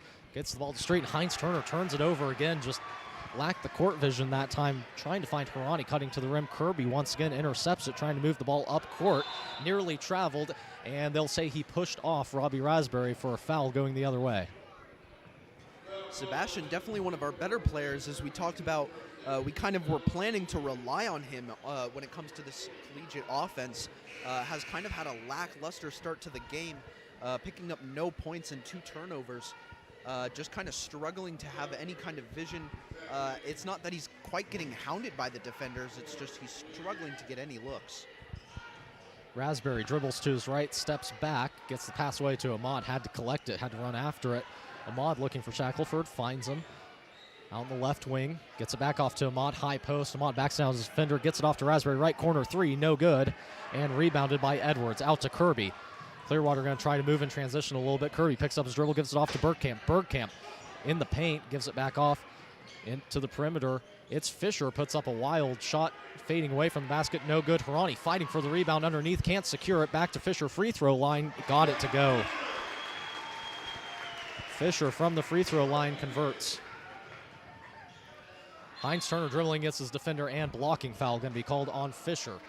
Going back to Hines Turner, last game he did a really good job of passing the ball instead of trying to do it all himself. Seemed like he got caught. He's been caught a little bit too much in that mindset, though, this game, Aiden. Seems like he's looking to pass before even looking at the rim. It's led to a couple of turnovers into the hands of Kirby.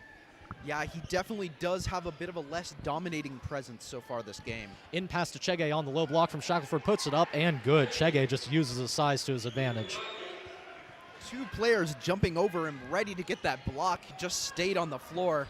Barely had to really jump to put it in the hoop. And mental error that time by Bergkamp, turns it over. Collegiate's going to have it on their side to try to get a half-court possession in for the basket. 30 seconds left in the quarter. Collegiate leads 12-8. Ahmad standing near half court at the top of the key, maybe looking to just get one more possession in this quarter for the Spartans. Passes back to Heinz Turner. He'll control now the point. Near half court, gets it back into Ahmad. Clearwater employing a 2-3 zone. Heinz Turner gives it off to Raspberry to the left. Back out to Heinz Turner. Heinz Turner tries to knife into the defense, had it tipped away and out of bounds, favoring, waiting for a call. Officials conferencing about it.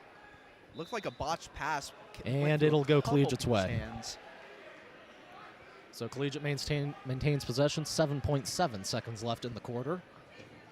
Plenty of time left to get a play away. Once again, looks like Seabass was just trying to find a passer instead of forcing his way against a defender. Out to Raspberry for three, no good. Fell on the shot. 2 seconds left. Quick pass up court. Fisher, bit of a heave, and got it to go off the bank. Fisher at the last second, really composed and able to get it to go. They will rule it as a 2. His foot was on the line as he put up just a bit of a nice floater in transition. Good leading pass from Kirby that time. So we'll go into the quick break here. 12-10 the score, and it's been a fun one so far. Yeah, it seemed like Collegiate really started off really hard, pounding Clearwater when it came to defense. But as this game has kind of gone on into the end of this first quarter, Clearwater starting to come away, scoring a bit more points while Collegiate maintains their lead. At this point in the game, I think it's really just important for Collegiate to maintain that lead. They cannot lose that mentality. But especially, I think if we're going to maintain that lead, we need to see some points from Seabass. He's still at no points on this game. He's probably one of the most dominating presences in Collegiate's team when he wants to be, but it almost seems like he doesn't want to be.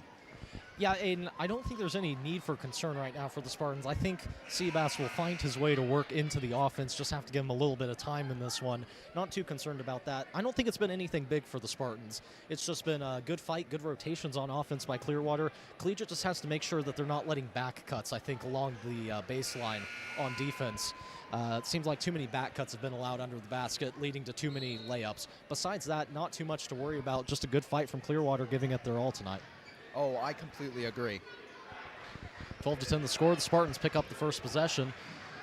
Ahmad hounded defensively, gives it off to Raspberry, out to Shackelford, back to Ahmad. Swung out to Heinz Turner. Heinz Turner kicks it to Ahmad, back to Shackelford, into Raspberry on the low block, down the left sideline. Can't get it to go, blocked. And out of bounds. Looks like a foul's going to be called instead, so Spartans get bailed out a little bit on that one. Bit of a disparity between calls here from the officials. One calling a foul, one calling it out of bounds. And indeed, Robbie Raspberry will go to the line for 2 free throws. The official away from the play made the foul call. So Raspberry goes to the line. He'll be shooting 2. First shot rims out. Little too hard that time from Raspberry. Raspberry right now, something we haven't seen in practically ever, currently leading Collegiate scoring with 5 of his own points. Raspberry's second free throw on the way, and good. Robbie Raspberry able to get 1 of 2 to go from the line. Score now 13-10 in favor of the Spartans. We'll see what they're able to come out with here on defense. Full court press hasn't worked as well as they might have wanted it to. Home run passes thrown, but they'll say Fisher stepped into play as he tried to throw the ball. Certainly had to put a lot of weight behind that one, step into it. They'll say he stepped inbounds. Collegiate got a little lucky as that home run pass looked like a touchdown as it almost gave number 24 a getaway. Yeah, Aiden, it seems like Clearwater's been able to put one player behind the play on the press, and it's almost led to a leak out a couple of times, and Jack Grace just throws it into next week as that pass sails over Ahmad's head. So Collegiate gives it right back, and yeah, like we said, it looked like they tried to do that one time when they tried to throw a home run pass. Didn't do it one time, did it this last time, and almost led to a couple of points if Fisher wouldn't have stepped in bounds. Heinz Turner deflects the pass. And right there, I can already see Street is all the way down court. Although that attempt to get the ball down court to Edwards is no good. Grace comes away with it. Ball fought for.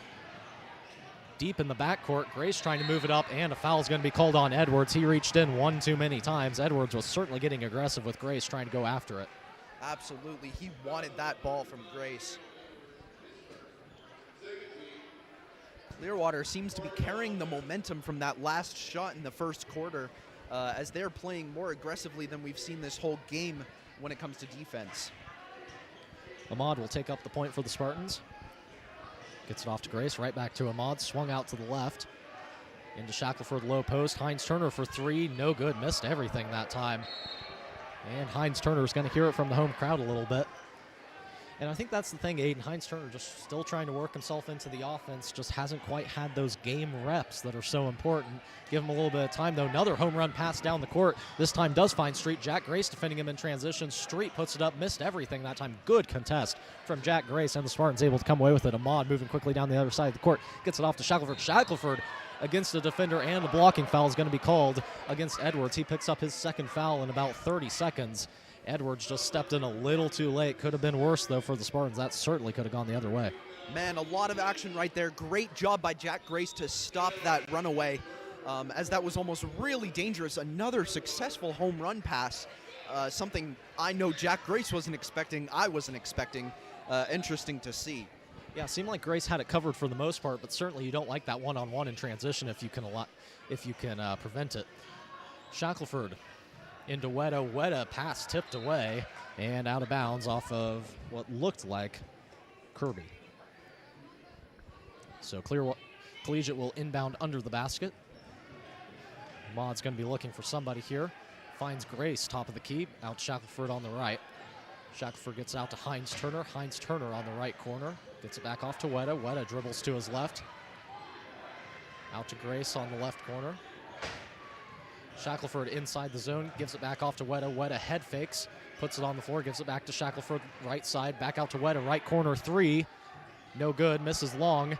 Grace fighting for the rebound, and Grace tipped it out of bounds. It'll go Clearwater's way.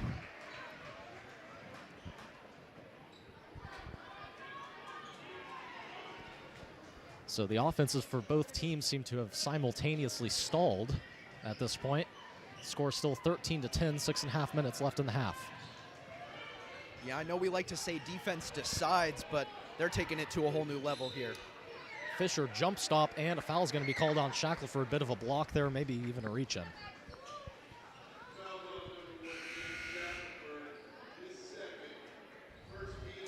Second foul on Shackelford. He will sub out of the game along with Weta in favor of Drumright and Raspberry.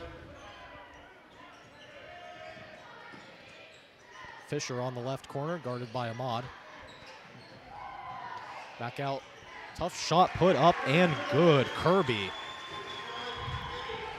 Kirby not the tallest player, but he's stocky and he uses his size to his advantage. Really good Euro step by Weta. Can't get it to go off the glass. Rebound out to Clearwater. Weta fighting for it in the full court. Tips it out to Drumright, who comes away with it. Hines Turner double team, gets it back out to Weta. Weta puts up the shot in the lane. No good. Contact on the shot, no foul. Fisher moving the ball up quickly for the Indians. Weta, a player who's had a lot of opportunities to score tonight, hasn't quite been able to capitalize on any so far. Ball passed into Burford, can't come away with it, tipped away by Weta and stolen by Raspberry.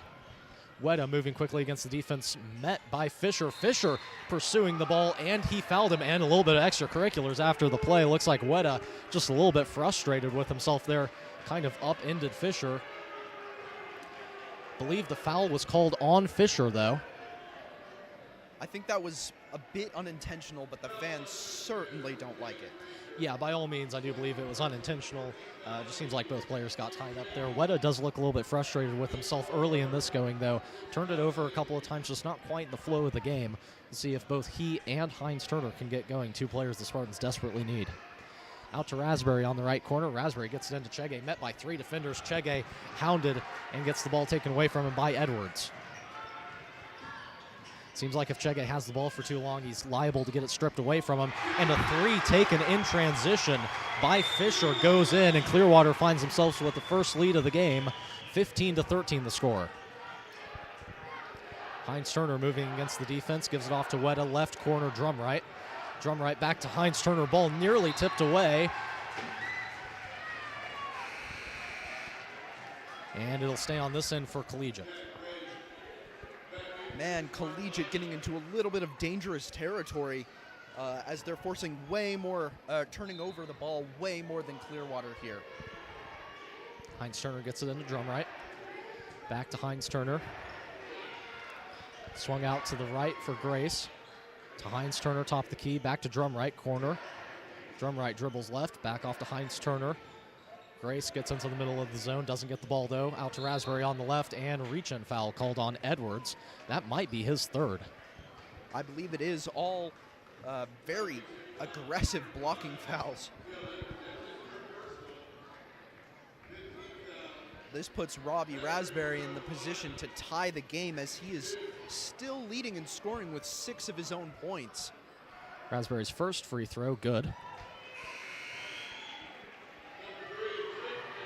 Yeah, Collegiate now, like we said, there weren't too many problems in the first quarter offensively. Seems like some of those small problems have turned into bigger problems, though, now in the second quarter for the Spartans. Turning the ball over too many times, just looking a little bit scrambled on offense, has led to a couple of good transition looks for Clearwater, and they've converted on their looks. Fisher hit that open 3 earlier.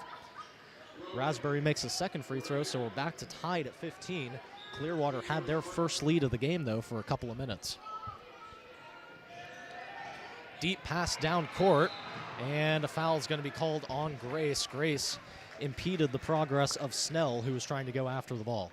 Looked like a little bit of a football play there, trying to intercept the ball in air. Some of the players on the bench clearly looking a little disappointed in Collegiate's flow through this game, especially Sebastian Heinz Turner, who's still 0 points on the game, really struggling to work his way into this offense, which he is practically brand new to. Miscommunication. Raspberry picks off the pass intended for Bergkamp. Grace dribbling quickly into the zone, out of control, finds Drumright in the corner for 3. No good, misses back iron. Chege tried to come away with it. Fisher rebounds instead.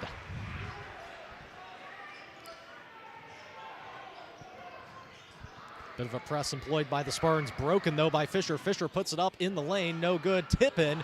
No good by Bergkamp. Third opportunity, and good by Burford. Burford cleans up the glass and gets it to go on the third attempt. Man, Clearwater just showing a bit more aggression than the Collegiate team here, now leading 17-15. And the crowd's starting to get into it. Raspberry kicks it out to Harani, right corner 3. Good. Roman Harani gets into the game.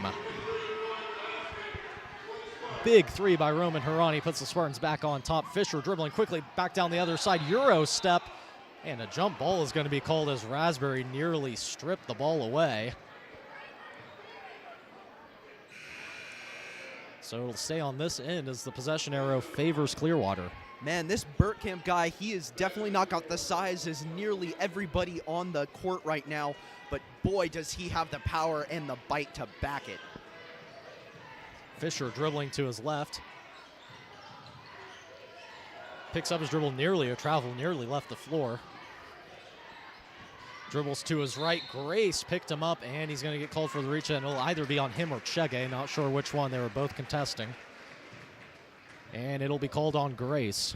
That's his second foul.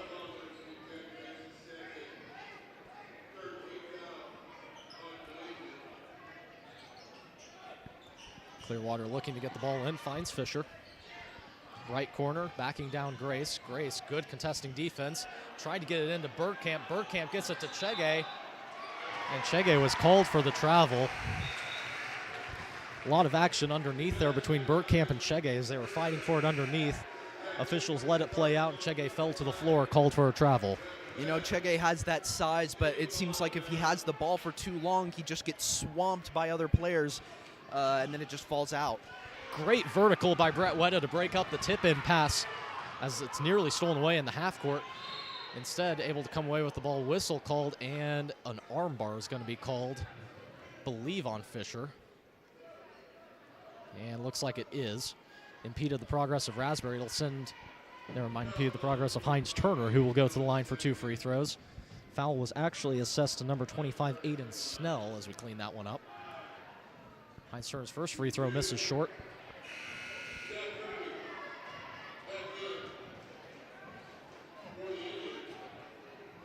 Collegiate getting a bit too many foul looks.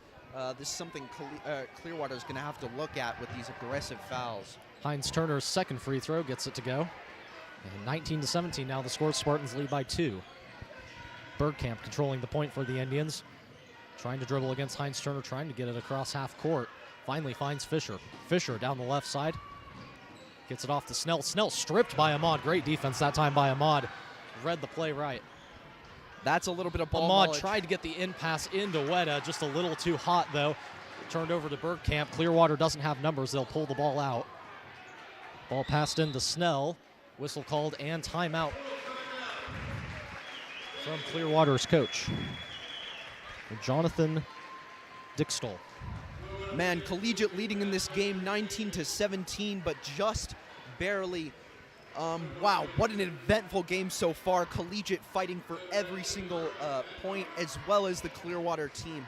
Clearwater defense seems to have doubled in strength, seemingly, from this first quarter, as they're able to read the plays a little bit better, kind of call where the ball is going, especially as Collegiate's really struggling to find consistent scorers, especially with Seabass still working his way in. Still a big passing guy, only with 1 point so far, and that was on a foul. Their leading scorer actually being Robbie Raspberry, very unlikely sight, as he is usually a defensive monster, has now picked up 8 of his own points. Yeah, Aiden, he has his way being a sharpshooter, though, and he's starting to get hot from 3, and that's a great thing for the Spartans if he can continue to do that. What you said, though, about the defenses both being on their games, that's been true. This is kind of what we'd equate to a conference game. It's going to be a knockdown, drag-out, rock fight from both teams. This game is in league. These teams want to win it, and it's just going to be a grinded-out kind of game. Absolutely. And, you know, just from what we've seen from Collegiate so far, they're definitely going to have to change something if they want to win in that brawl. Ball tipped away. Heinz Turner comes away with it. Ahmad was able to get the tip. Heinz Turner one-on-one transition, lays it up and in. Heinz Turner. A little glimpse of what we saw last year. Heinz Turner's first field goal of the game, able to rise up and transition over to defender. Quick jump stop that time by Kirby. Able to come down with it, though. Bergkamp in pass, cut under the defense. Missed the layup, though. Brett from Robbie Raspberry. Another shot put up by Kirby. Got fouled that time, did not get the basket to go. And fouls called on Brett Weta. Just frantic scramble under the basket that time for a rebound. After a missed layup, looked like an easy 2 points that time for Bergkamp. Just rattled the layup in and out over Robbie Raspberry. It was Kirby who was able to clean up the glass, though, and get the putback. He was fouled, made his first free throw, second one on the way, misses short as Weta comes down with the rebound. Ahmad asking for it, finally gets it. Beats Fisher to half court. Gets it off to Raspberry, corner 3. No good, missed short. Weta fighting for the rebound, able to come down with it, double teamed along the baseline. Gets it off to Heinz Turner. Heinz Turner, quick pass to Weta. Weta hounded layup. Can't get it to go. Cliffhanger on the rim. Still rebound being fought for. Drumright able to come down with it. Saves it to Ahmad. Great hustle play by Drumright. In pass to Brett Weta. Weta double teamed at the baseline. Pass tipped. And Ahmad's going to secure it beyond half court. Ball was tipped. Wow, what a flurry of plays, but great job by Brett Weta. Not typically his size, but fighting for the fakes. Ahmad picks it back up at the top of the key, gives it off to Drumright, swung around to Weta, into Heinz Turner. Heinz Turner floater, gets it to go. Heinz Turner starting to find a little bit of rhythm for the Spartans. He has the last 5. Passed right to Brett Weta. The ball turned right over from Street to Weta. Weta dribbling down the other way. 5-on-5 now. Weta raises up in transition, no good. Bit of an ill-advised shot from Weta. He was contested on the pull-up. Deep down court, they let Street go uncontested. Heinz Turner closes the gap and picks off the pass. And they'll say he stepped out of bounds, and Coach Fiegel is incensed. The entire bench rising up against this guy. Man, that did not look right. I was just about to say, who has caught fire? Seabass has caught fire.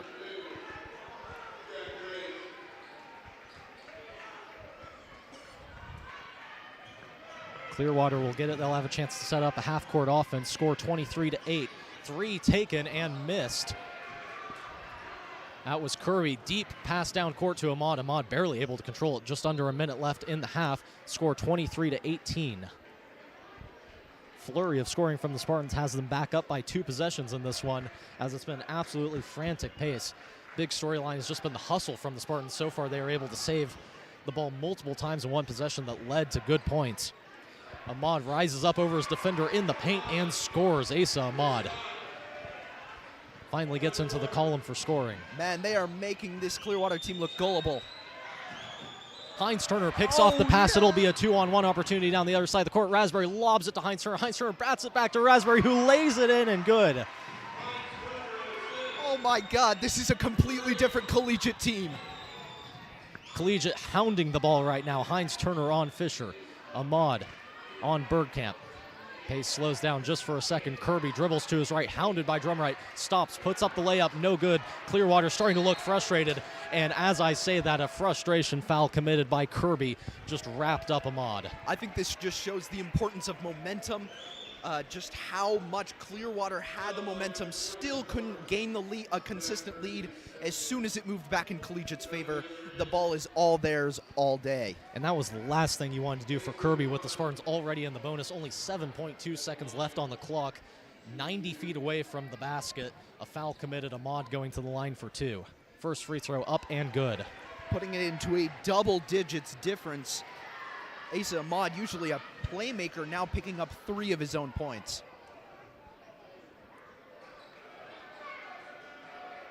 Ahmad takes a breath, sets himself for the second free throw. Up and good. Asa Ahmad converts both at the line, as the Spartans all of a sudden have an 11-point lead, 29-18.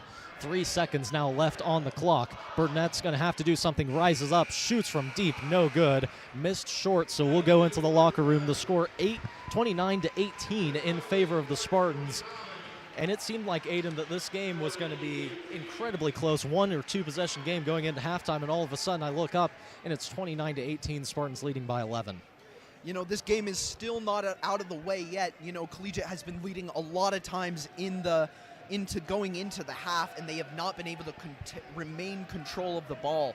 But I think with how consistently each player has been scoring, you know, Robbie Raspberry picking up 10 of his own points, Asa Ahmad 4, Heinz Turner 5, a lot of diversity in scoring. I think this will play a big role in how they can carry that scoring, that consistency into the second half. Yeah, and as much as Collegiate has maybe given up some of those leads early in the season, I just see a different team out there right now. This team wants it, and they want it bad right now. They are out just flying around the ball. They forced 14 turnovers against Clearwater in this first half. That is really, really impressive by the Spartans. Like we said, they never give up on the glass. Saved the ball 3 or 4 times on one possession that eventually led to a basket by Sebastian Heinz Turner. Really, really impressed with how the Spartans are playing right now. They are in this game. They are completely connected to each other. They are completely in this one. It's been a fun first half. It's been a fast first half. We'll take a 10-minute break, catch our breaths, and be back for the start of the second half. Collegiate leads 29-18.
Hello and welcome back to the Collegiate Sports Network. We've had a chance to catch our breaths and now we're getting ready to start the second half. Collegiate leads 29-18 after the offense just completely woke up the final 3 minutes of the half for a flurry of scoring. At one point, Collegiate was down 18-16. They now find themselves up 29-18. It's been a huge run on offense, spurred on by great pressing defense. Absolutely, and we were kind of talking about what Collegiate needs to do going into this second half to maintain this lead and even grow upon it. And what the summary of our discussion pretty much was is they really still have to come out playing this game aggressive. This game is by no means over. 11 points, when you really get down into it, it's really nothing if Clearwater can get the momentum they've had. Their entire offense kind of hinging off a couple of really good players, but all players really consistently, when it gets low, when it gets aggressive, all players playing really, really well. Especially notably number 2 and number 35, Bergkamp, they both, it seems like when they have high energy, when they're making good passes, good plays, the rest of the team just follows right along. But Seabass on the Collegiate side, you can't be playing worried. You can't be playing scared, especially when you have 11 point up. That's when you just don't play real aggressive basketball. You've got to play aggressive. You've got to maintain that momentum and keep playing hard. Obviously, you can't make that last for an entire 2 quarters, but what you can do is continue consistently playing hard and keep continuing to stay in that right mindset. Collegiate's going to have the ball to start the second half, and like you said, Aiden, offense seems to be running through 2 players. It's Fisher and Bergkamp so far for the Indians, number 2 and number 12. Really 2 good players. When the ball gets inside and it gets down and dirty, though, I've been really impressed by Kirby. He's been able to grind out a couple of possessions.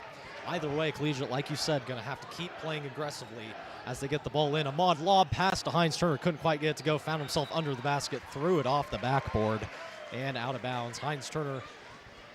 Hey, you know what? I like it. You would not have seen that kind of a risky play in the first quarter, but I like it. Seabass couldn't quite capitalize, but still a good look. Yeah, Aiden, I like the idea of the lob. I just don't like where the ball ended up. Yeah, completely agree with that statement. Fisher once again controlling the point for the Indians back down the other side of the court. Dribbles left, hounded by Ahmad. Keeps dribbling left, dribbles to the baseline, pulls it back out. Finds Snell. Ball past Bergkamp. Barely able to save it. Gets it out to Shackelford, though. Back to Ahmad, 3-on-3 in transition. Ahmad dribbles against his defender. A lot of contact as he went up, tried to get it to go off the glass. No good. And rebound goes out to Burford. Back to Snell. Snell had it picked by Heinz Turner. Heinz Turner finds Raspberry down the court, just passed it over his outstretched hands. And it's going to go out of bounds the other way in favor of Clearwater. Seabass, once again, we said it earlier, 1 step forward, 1 step back, making a good play, but not quite able to capitalize. Heinz Turner steals it in the half court, in the full court press, and Shackelford gets it to go on the layup. If it wouldn't have fallen, it was a goaltend anyway. Great read of the pass on the full court press by Heinz Turner. Got it right to Shackelford, who was trailing the play, cut right to the basket. More full court press from Collegiate. Fisher this time able to get it up to Bergkamp. Gets it into Burford. Burford lays it up and good, just over Weta. Not much Collegiate could do there. Found themselves disjointed in transition. Ahmad gets the pass off to Weta. Weta back to Heinz Turner, top of the key, dribbles in against the defense, just short, got his own rebound, tries to go up with it, and is fouled on the arm. That'll be number 25, Snell, assessed with the foul. Heinz Turner will go to the line for 2. Oh my gosh, that scared player has now left the building. Seabass is up there fighting against multiple defenders at once. Definitely not something you would see in the first half. First free throw from Heinz Turner rattles in.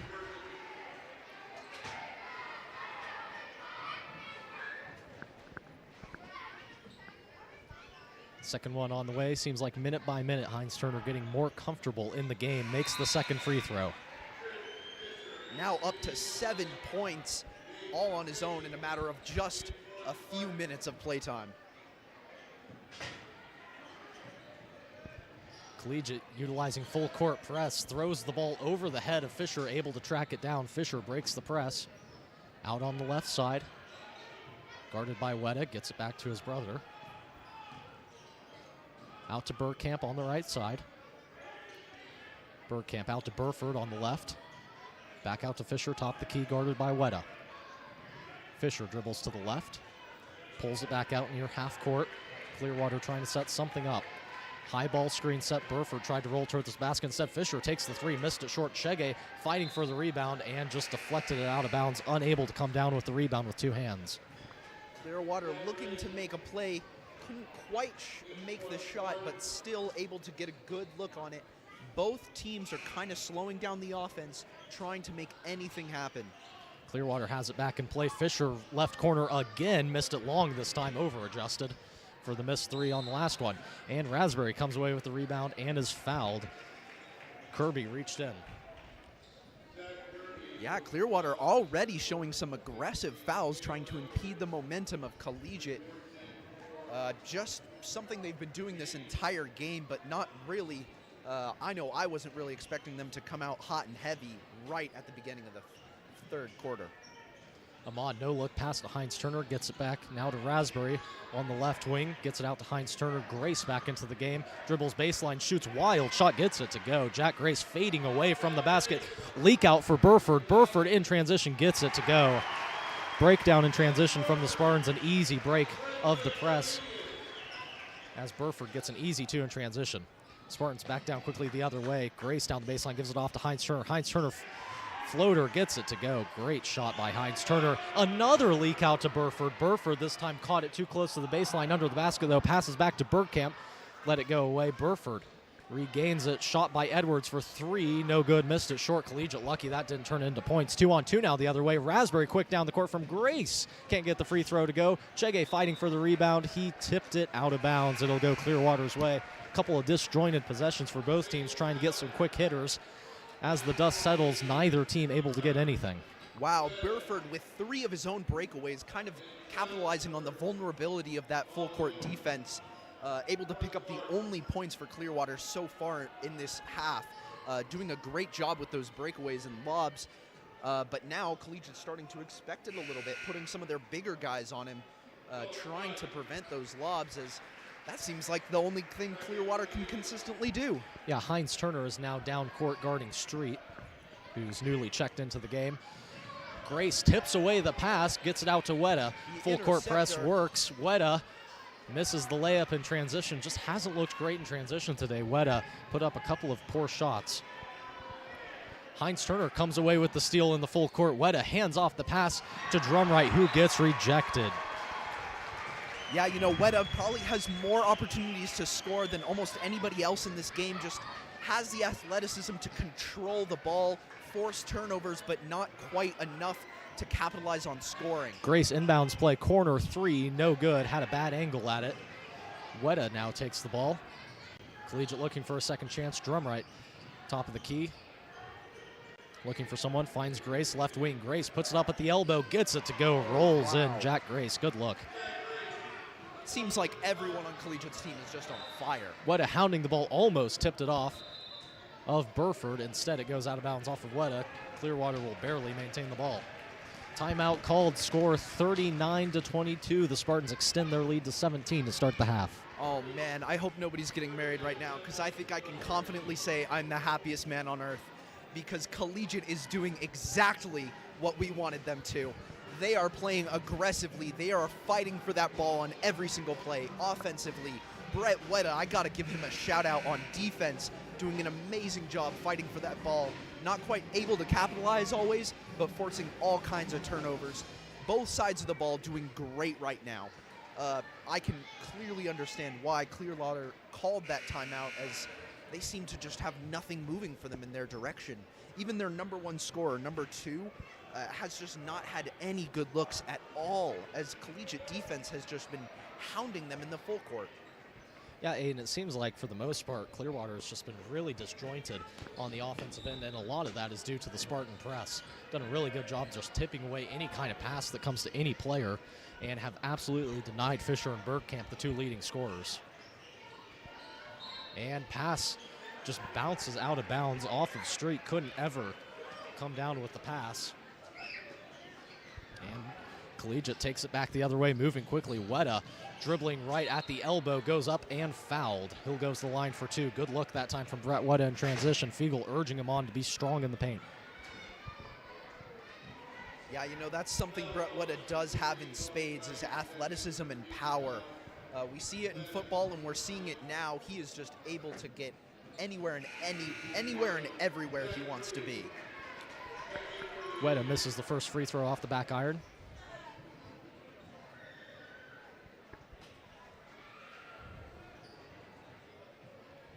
Second free throw on the way, and good. Weta gets second one to go, and Collegiate can set up in their full court press. Edwards takes the ball, able to get it away to Kirby. 3-on-2 opportunity momentarily. Collegiate able to recover. Edwards knifes his way all the way into the defense, and Heinz Turner just lost his man. Easy layup. And Drumright is tripped by Edwards. Edwards looks a little bit confused as to how that's a foul.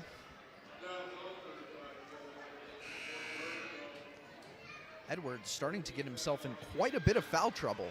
Yeah, that might have been more frustration than confusion, Aiden. His fourth foul. It was certainly a trip, I can tell you that.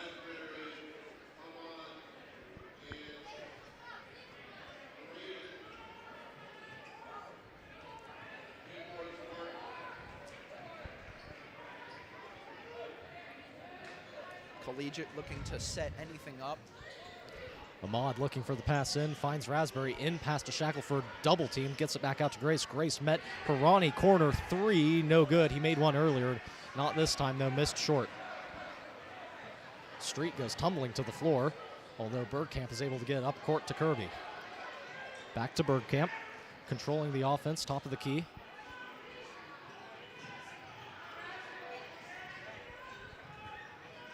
Top of the key, kicked back out to Street. Now back out to Snell. Kirby, top of the key, gets it out to Fisher for three. Good. Fisher knew it was good from the moment it left his hand. Ahmad, no-look pass up court to Grace. Grace rises over his defender, just too strong off the glass. Grace was pulled down on the rebound. No call. Leak out potential here. Kirby couldn't quite get to the ball, and Hirani comes away with the steal. Could have been worse for Collegiate there. Kirby was streaking down the court. Ball was passed just a little bit too far beyond him. Grace in the left corner, Clearwater crowd starting to get into it, trying to urge the Indians back into the game. They find themselves down by 13, 40-27. 3 minutes left in the third. Clearwater starting to gain just a little bit of momentum as they are falling a little bit too far behind in points. Now Collegiate with a 13-point lead.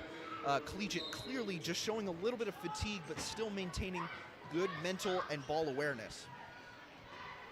Yeah, that's what we were saying, Aiden. Collegiate starting to play like a more composed, mature team. Raspberry for three, missed everything, might have been tipped. Hirani, great save. Shackelford under the basket, bad angle, couldn't get the layup to go. Heinz Turner flies under for the rebound, able to tie the ball up. It will go the other way, though, as the possession arrow favors Clearwater. Collegiate still employing this full court pressure, trying to stop any lobs, but still forcing it into the back. Bergkamp looking to get the ball in almost at 5 seconds. Finally able to find Snell.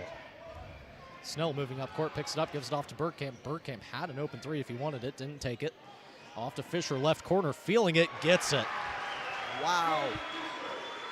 He has definitely picked up fire, 13 of his own points, highest scorer in the game right now. Yeah, Fisher not a guy you want to let get hot, and it seems like he's hot right now. Hirani, another corner three, no good, missed it short. And rebound out to Clearwater. Shackelford almost came away with it, and he's called for the foul. A reach in on Shackelford, tried to take the ball away from Kirby. As another three, though, scored by Fisher, has Clearwater within 10 now, 40-30. The score, 2 minutes left in the third. Man, both teams showing they really, really want this. I think you were exactly right when you said this team has shown an all-new kind of maturity, as Collegiate has really just shown how badly they want this win, how badly they're willing to fight. Kirby takes up the ball. He'll assume the point guard position against Ahmad. Raspberry flies into the passing lane, nearly seals it away, and is able to force the turnover. Bergkamp dribbled it out of bounds, trying to recover it from Raspberry. Great contest there by Robbie Raspberry, able to come away with a steal. This could be a big possession for the Spartans. Clearwater's been able to go on a 6-0 run. Spartans looking to stop that. Ahmad near half court, picks up his dribble, finds Heinz Turner, middle of the zone, fought for by Raspberry and Shackelford. Bit of miscommunication off of Raspberry's leg and out of bounds. Clearwater's ball. Man, a little bit of miscommunication by Collegiate there. James thought it was his. Robbie thought it was his. Just forced it out of bounds. Fisher looking to get it in. Ball hit off the leg of Snell. Raspberry in control now. Spartans have numbers down the other side of the court. Raspberry gets rejected the other way. Chance for Snell to rush back down the court. Not the fastest guy. Gets the foul. And it's called on the floor, thankfully so for the Spartans. And foul going the other way. It's a charge called. And Snell might have been a travel. He took a couple of steps. I did see a travel there, but I also saw the charge. Bit of an interesting play right there.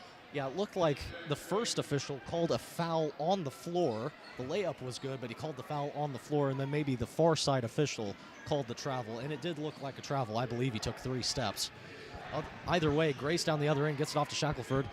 Heinz Turner, free throw line, kicks it back out to Shackelford. Shackelford sets himself, doesn't take the 3, gets it back out to Drumright, now out to Grace. Grace dribbling, Euro step, hard drive to the paint, and fouled. Grace will go to the line for 2. Good hustle play by Grace. Wow, number 12, I believe he's picked 4 of his own rejections this game. He is an absolute demon on defense, especially against these guys with size, trying to drive it up in the paint. He has just been all over them defensively. First free throw from Grace, gets it to go. Man, he goes from a player that didn't get a whole lot of playtime last year, but now picks up 8 of his own points in this game. Rebound deflected out of bounds, and it will favor Clearwater. It was Heinz Turner fighting for it underneath with Burford. So Grace gets 1 to go. Bit of a leak out again after the full court press. Burford comes away with it. Pass deflected. He tried to find Bergkamp, couldn't find him. And Drumright draws the ball back out. Spartans will set up offense. Heinz Turner just looking to bowl his way to the rim. Foul is called on the floor. And I believe Collegiate is in the bonus. Indeed they are, so Heinz Turner will go to the line for 2. Man, at this position, Clearwater able to put up the score a little bit, drawing the score just ever so slightly closer. Cannot be making aggressive and stupid fouls like this. Heinz Turner misses the first free throw. Collegiate is going to have to work on those free throws down the stretch if they want to salt this one away. Still certainly within reach, although a couple more free throws and a couple good possessions could start to put this one out of reach. Heinz Turner's second free throw gets it to go. Yeah, Aiden, I don't know if that was really a stupid foul on Clearwater's part. I mean, it was a good contest. They did foul him hard, though. That was the point. Yeah, you just got to be careful with how you let Heinz Turner get downhill in the first place. I think the problem was that they let him get downhill, not that they fouled him. Fouling him was the only way. They weren't going to let him score. Fisher with the ball for Clearwater. Takes it at the top of the key, dribbles right, hounded by Heinz Turner. Good screen set by Bergkamp. Fisher gets a little bit of separation, now guarded by Weta. Burford going to take the 3, not the guy they want taking that. Misses everything. Heinz Turner with the rebound. Spartans don't have numbers. Heinz Turner's going to push it anyway. Not sure what he was trying to do there. Maybe trying to get a cross-court pass.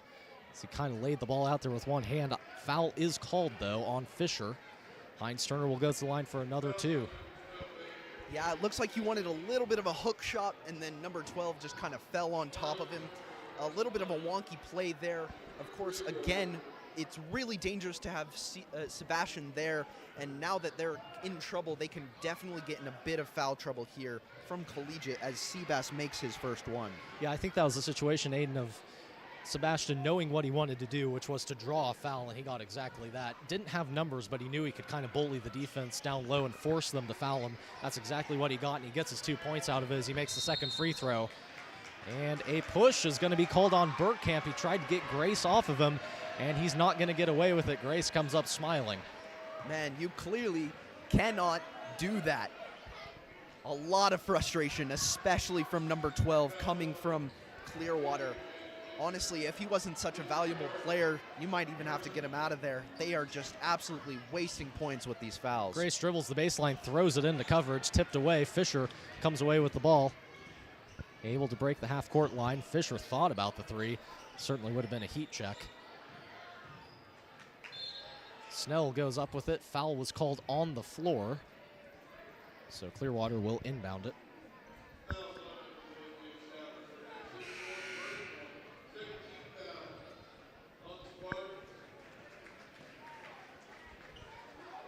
Only the second foul from the Spartans. Spartans, I mean, from the last time I was here, the last time I was watching them play, it's like watching a completely different team. They've shown so much more aggression, maturity, and passion in this second half than I've ever seen them in this entire season. Clearwater fighting to get the ball in. Edwards finds Burford under the basket. Foul called, nearly got the layup to go. Instead, it'll go to the line for 2 free throws. One thing to say about Clearwater, they've run good set out-of-bounds plays and good plays out of timeouts. I completely agree with that. That probably just has to do with a great coach and great heads on their shoulders more than just pure athleticism. First free throw goes for Burford. And certainly there's a great element to that of collegiate as well. Just something to note for Clearwater. Have had good inbounds plays tonight. Able to get the ball under the basket at times. Just haven't been able to get those good looks all night long. Burford misses the second free throw off the back iron. Collegiate's got 30 seconds left in the third quarter to do something. 44-31 in favor of the Spartans. Grace in the left corner.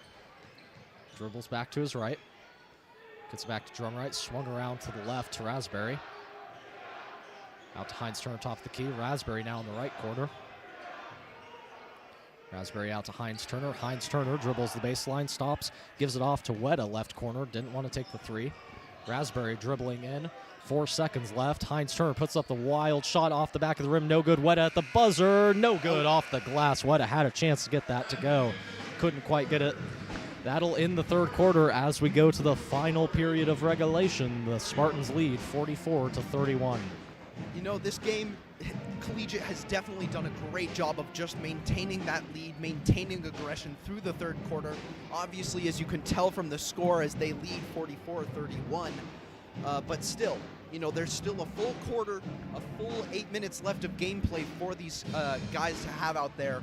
The score has not completely, they have not completely run away with this score yet. They cannot stop fighting for that ball. But, you know, obviously, I say that just because we've seen it happen in the past. But if I've seen anything in this third quarter, I think that Collegiate could definitely keep this game in their hands throughout this next quarter. Without a doubt in my mind, I am fully sure they can do that.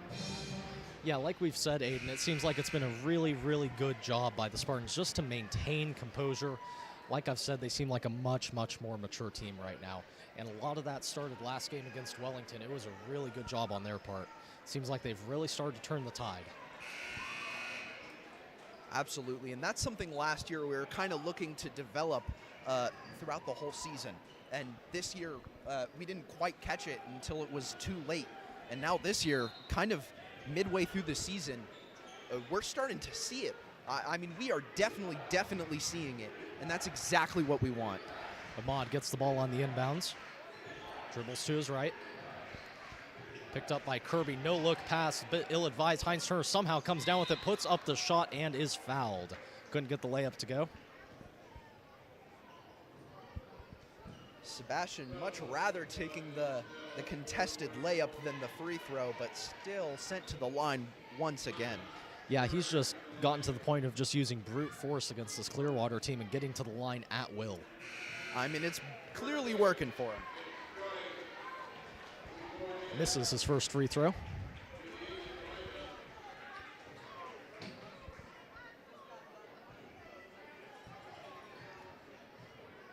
Second free throw on the way, and good. Hines Turner. One thing about Hines Turner is, though, he can be sometimes inconsistent at the line. If he's going to draw that many fouls, he's got to be able to convert them most of the time. I'd say right now he's around maybe a 65% free throw shooter. You'd like that to be up around maybe 75 or even 80 if you're going to be really, really elite. Yeah, I agree, especially as this season goes on and he's put into more of those situations. That's definitely something to work on for him. Kirby has the ball, dribbling against Grace, gets around him, goes right to the rim, and gets the layup to go with the foul. Ahmad tried to stand in for the charge. Officials say it was just a little too late. Kirby will go to the line for the and one. He was able to get around Grace, and Ahmad couldn't recover quick enough to take the charge. Great play by number 24 there. It seems like Collegiate really wasn't ready for that drive. I don't think that has anything to do with the amount of momentum, the amount of aggression that Collegiate's carrying, but just something to look at. Kirby gets the free throw to go. Collegiate lead cut back down to 11, 45-34 the score, 7.5 minutes left. Raspberry able to break the press easily, gets it back off to Ahmad. Ahmad out to Weta. Weta thought about the three, didn't take it. Instead dribbles right into the paint, gets it to go. Good shot by Brett Weta, under control. Good floater. Kirby trying to work it across half court, intercepted by Brett Weta. 2-on-1 opportunity down court for the Spartans. Weta goes up against Kirby, can't get it to go, left it short. I think he was expecting more contact than he got. Man, Weta once again, great job picking up that counter, picking up that turnover, but once again unable to capitalize, still only having 5 of his own points. Ahmad gets it into Grace, corner three, no good. Right out to Weta though, rolling off the rim. Weta gets it to go on the layup. Solid look down court, but tipped away. Jack Grace comes down with the ball. Ahmad falls to the court. Grace gets it up to Raspberry, lays it up off the glass, no good. Rebound fought for underneath, and the officials are quickly going to call this one for a jump ball before it got a little too nasty down there. A couple elbows were being thrown trying to clear that one out. Once again, Seabass fighting for that rebound harder than anybody else out there.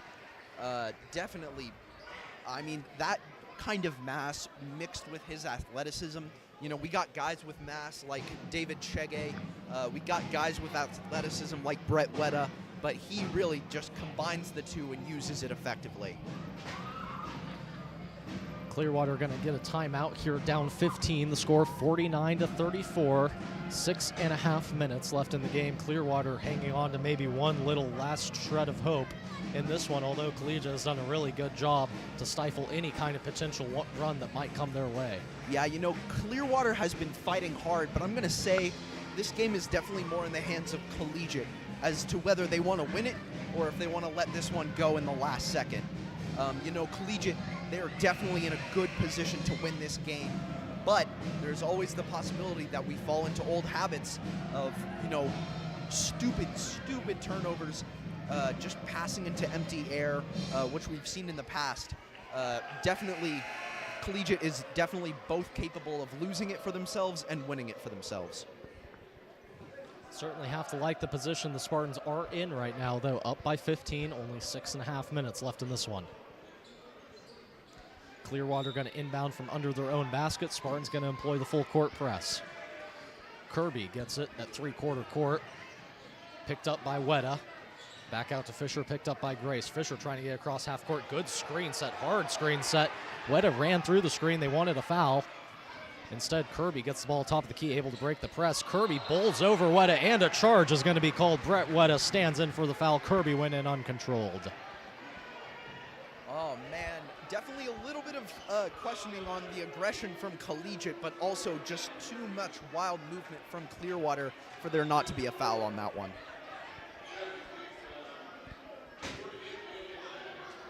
Yeah, Clearwater wanted a foul for, I think it was Weta, bowling over the screen. Didn't get it, and on the other end, Weta was able to take the charge. Good turn for the Spartans. Ahmad moves the ball up, gets it to Grace on the left side, back to Ahmad, top of the key. Back to Raspberry. Raspberry tries to dribble into the zone, loses the handle. Ahmad tries to save it. Clearwater comes away with it. It's Fisher down the right side. Fisher moves around Raspberry in transition, laid it up off the side of the backboard, and a foul is going to be called on Weta, I think, trying to contest Fisher. Late foul called on that one, although certainly did serve to be wondered why Fisher missed the layup so bad, and I think we have our answer. He was fouled. Yeah, definitely interesting. Robbie was in a position to make the block, but not that much. Fisher gets his first free throw to go.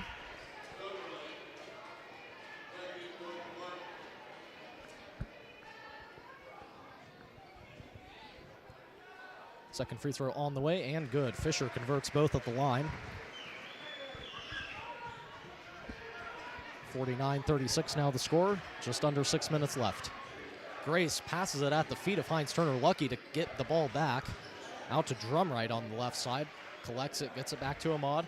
Ahmad directs Drumright back to the left side, trying to slow things down just a little bit for the Spartans. Heinz Turner gets it off to Weta. Weta thought about it from the right elbow, instead gives it back up to Ahmad. Ahmad Euro step around the defense, missed it hard off the glass.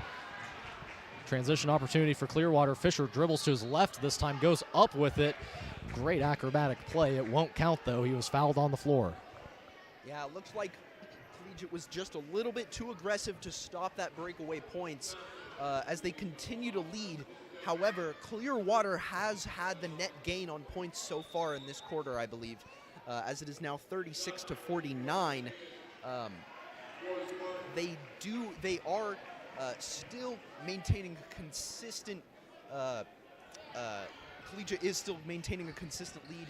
It is still up for grabs, though. Fisher has the ball at the top of the key, working against Heinz Turner. Picks it up, gives it off to Bergkamp. Back out top of the key. It's Burford. Out to Bergkamp on the right wing. Swung back around. Shot put up, no good. And over the back called on Burford as he went for the layup. Schroeder was in. He tried to put up the shot, couldn't get it to go. And then Burford fouled Grace by going over the back.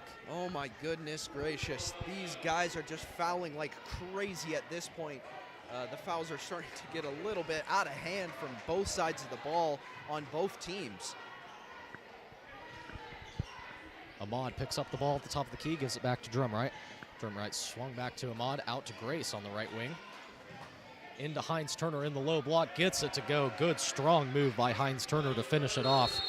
And a mental error committed by Clearwater. He stepped inbounds as he tried to inbound it, and the official caught him. Oh, that was Street. Street frustrated with himself, but he stepped into play as he tried to inbound the ball and just can't do that. Man, just stupid moves from Clearwater right here, as they're clearly starting to get frustrated, as they seem to have the game a little close at one point, leading, but now it's just kind of running away. In pass to Heinz Turner. He was fouled trying to put it up on the low block. The pass from Ahmad on the inbounds play. He'll go to the line for another 2 free throws. So if nothing else, Heinz Turner getting great free throw practice late in this one. Oh yeah.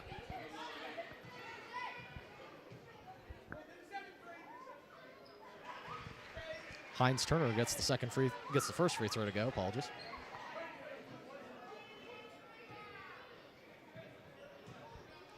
Heinz Turner's second free throw gets it to go.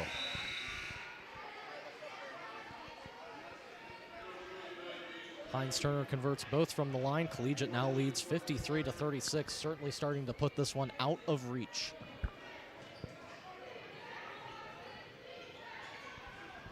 Clearwater looking for anyone to get it into. Finds Fisher down the court. 3-on-3 for a second for Clearwater. Collegiate able to recover quickly. Bergkamp 3 from the left corner. Can't get it to go. Missed off the back iron. Fought for underneath. Controlled by Snell.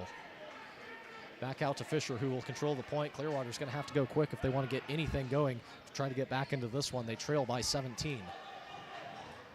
In pass from Fisher. Tried to find what looked like Snell. Just passed it out of bounds, though. Snell cut at the wrong time. And Collegiate maintains possession.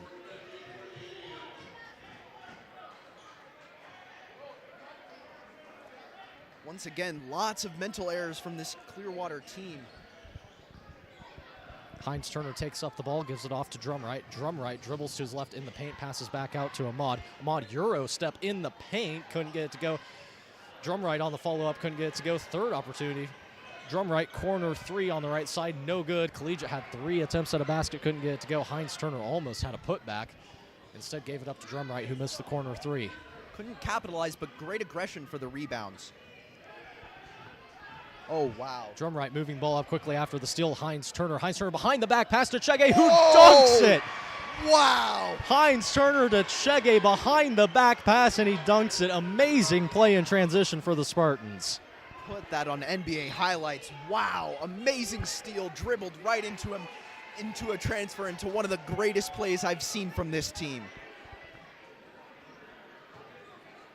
Man, Interesting to see from Seabass too, is he could have also dunked it, choosing instead to pass behind his back to his fellow player for the dunk. Man, just capitalizing on a game that's kind of run away from Clearwater at this point. Only 3 minutes, 30 seconds left, leading 55-36. Fisher trying to get the ball in.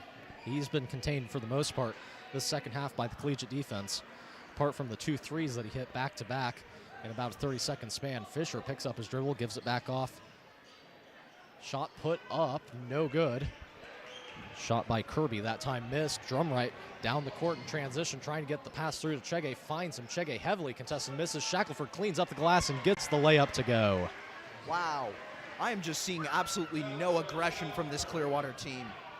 Wild shot in transition put up by Edwards. He wanted the foul. He didn't get it, though. It's a 4-on-2 opportunity for the Spartans. Chege trying to back down defender. Ahmad, hard cut underneath. Couldn't get anything to go. Passes back out to Drumright. 3, no good. Missed just a little bit to the left. And Bergkamp stepped out of bounds as he tried to save it. Frantic play there for the Spartans. Had a 4-on-2 breakaway. Couldn't convert in transition. The ball will be kept on this end, though, being inbounded from under the basket. Man, it seems like Clearwater is just making too many desperate moves at this point. They're tired. They're losing pretty bad, and they are just not playing like they did in the first quarter. Weta picks up his dribble on the low block. Gets it out to Heinz Turner, out to Drumright for 3. Finally gets one to go. Carter Drumright able to keep shooting. Gets one to go from the right wing. Great look by Carter Drumright that time. Smooth shot. 3 taken in transition on the other end. Missed long. Burford comes down with the rebound, low block. Couldn't get it to go, but he got fouled by Chege. Man, we are starting to see a huge spread of scoring, something that we didn't see when A.J. Batiste was on the court. This just seems like a completely different team. Every single player that's scored has scored at least 3 points, with 2 players with 7, 1 with 8, 1 with 10. Sebastian Heinz Turner with 17.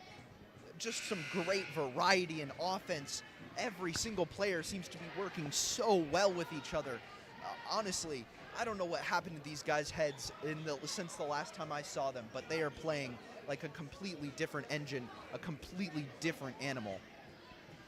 Second free throw misses. Burford missed them both. Edwards comes down with the rebound, and that time he got his foul call as Chege undercut him as he tried to put up the shot. So Clearwater's going to get another 2 attempts at the free throw line.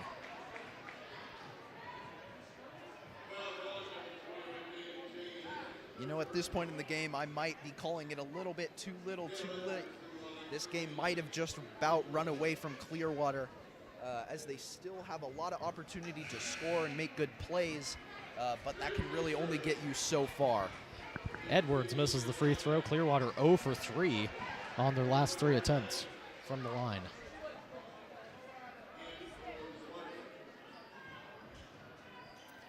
Second free throw attempt by Edwards, up and good. That's his first point of the game. Ahmad dribbling against Fisher, able to get it going. Fisher was hooked in his arm the whole entire time, and the foul was finally called. Ahmad was trying to sell it and finally got it. And I believe that brings an end of the day to number 2, Jaden Fisher. Played an absolutely great game for the Indians. By far and away the best offensive player for them on the night. He will check out, though, with his 5th foul. He has scored 15 of his own points, but at this point, even if he doubled his score so far, that would still not put Clearwater in a position to win this game. Ahmad misses the second free throw long.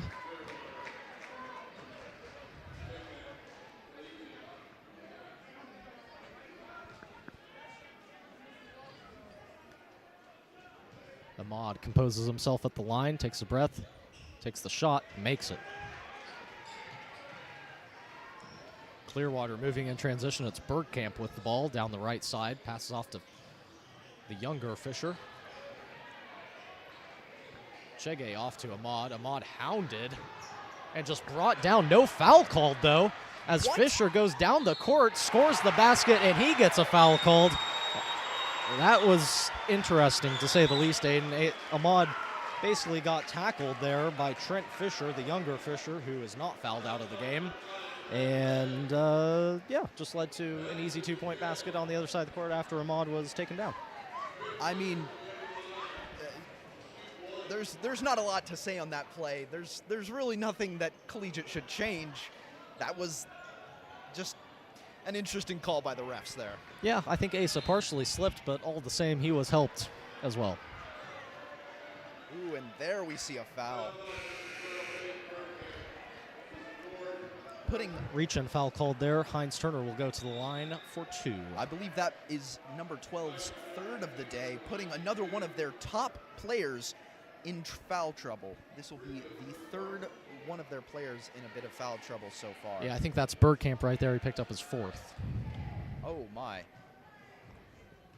So, yeah, their second best offensive player picking up his 4th foul, although this late in the going, not sure it's going to mean too much. First free throw missed from Heinz Turner.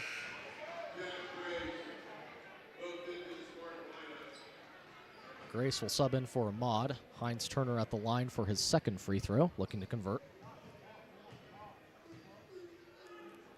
Turner's second free throw gets it to go.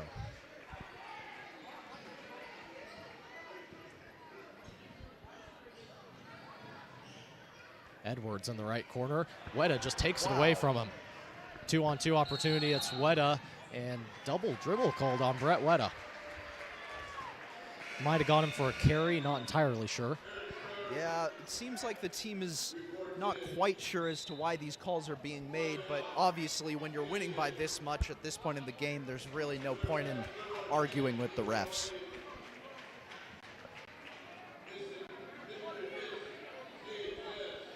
Yeah, a 1:41 left in this one. The score is 62-39.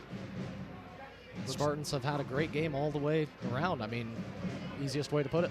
Yeah, it looks like the opposing team is going to take a timeout right here. I think I can pretty confidently say that this game has kind of been run away a bit by Collegiate as they lead now 62-39. That is pretty obscene, especially as with how competitive it was in the first quarter. That's when Collegiate is typically playing at their best, at their most ready, at their most aggressive, is in that first quarter. And oh my goodness, I've been praying for it all season, and they have just handed it to me like a gift on Christmas. They have been playing aggressive this entire game, consistently scoring points throughout this entire game, throughout all their offensive players, and now are leading by a sizable margin. Yeah, Aiden, it seems like this game really turned in every single way with 3 minutes left. In the first half, they were able to come away with a big scoring run, and the game really changed from there. Collegiate was able to just run away with it from there. A couple of runs by Clearwater, but like we said, Collegiate seems like a reformed team at this point. They've been able to just be calm, able to just stifle any run that really comes, haven't allowed a run of more than 6 from Clearwater. 3 taken and made. Edwards cuts the lead to 20. It's 62-42. Inbounds play. A miss for the Spartans. Fisher takes the 3. No good. Heinz Turner fighting for the rebound with 2 players, primarily Kirby, and he ties it up with him. Possession arrow favors the Spartans. So Collegiate lucky to only come away with giving up 3 points there. Could have been worse. And like we said, point differential still 20 in this one. Spartans lead 62-42. 1:20 left in this one. It's all but put away. Still important for the Collegiate Spartans to obviously play aggressive, play smart, if not just for future games, obviously. But still, this game, with how many fouls there's been, with how much the tide of the game has changed throughout, it's just kind of nice to see Collegiate maintaining on top. Heinz Turner was guarded in the backcourt by Fisher, who that time did get called for the foul. Reach in. Heinz Turner's first free throw, no good. He's been spotty at the line tonight. Say he's only converted on about 50% of his shots. Yeah, I sincerely think he could add another 4 or 5 points to his score if he could just be a little more consistent. Yeah, absolutely, and certainly has left points on the line tonight. Able to make a second free throw, though. It's just something to work on. You know, he's only a sophomore. It's not like he doesn't have room to progress in that area, and he's such a polished basketball player in all other aspects. It's kind of just small things like that you want to see him improve on. Drumright gets caught slipping by Fisher. Able to recover, though. 3 taken by Edwards. No good. Drumright comes down with the rebound and is just hounded once again by Fisher. Fisher has been all over the Spartans and has been called for a foul once again. Yeah, Drumright caught slipping there, but then immediately afterward jumps over two offensive players to catch the rebound and draws a foul. As Drumright is now sent to the line, giving Collegiate another opportunity for free points. Drumright's first free throw is good. 1 minute, 5 seconds left in this one.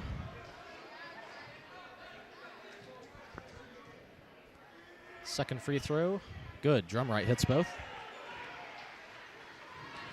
Yeah, like you said, Aiden, just a great game all the way around for the Spartans tonight. You like what you see. Came off of that Wellington game playing the way they should have, which is with momentum and with aggression. They learned a lot, I think, in that Wellington game, just being able to stay calm and control the tempo, play their own game, and it's benefited them in an immense way. Drumright able to steal the ball in the half court, and Weta is fouled by number 10. That's Aaron Schroeder. Haven't seen him a whole lot this game, although he's gotten a couple of minutes.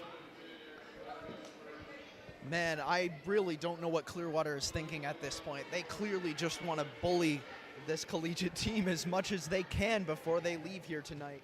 Only 44 seconds left. Brett once again sent to the line. Misses his first free throw long. Yeah, Aiden, I think it's just kind of frustration setting in at this point. I certainly don't think they can get back into this one playing the foul game this quick. I think it's just a situation where it's, frustration setting in.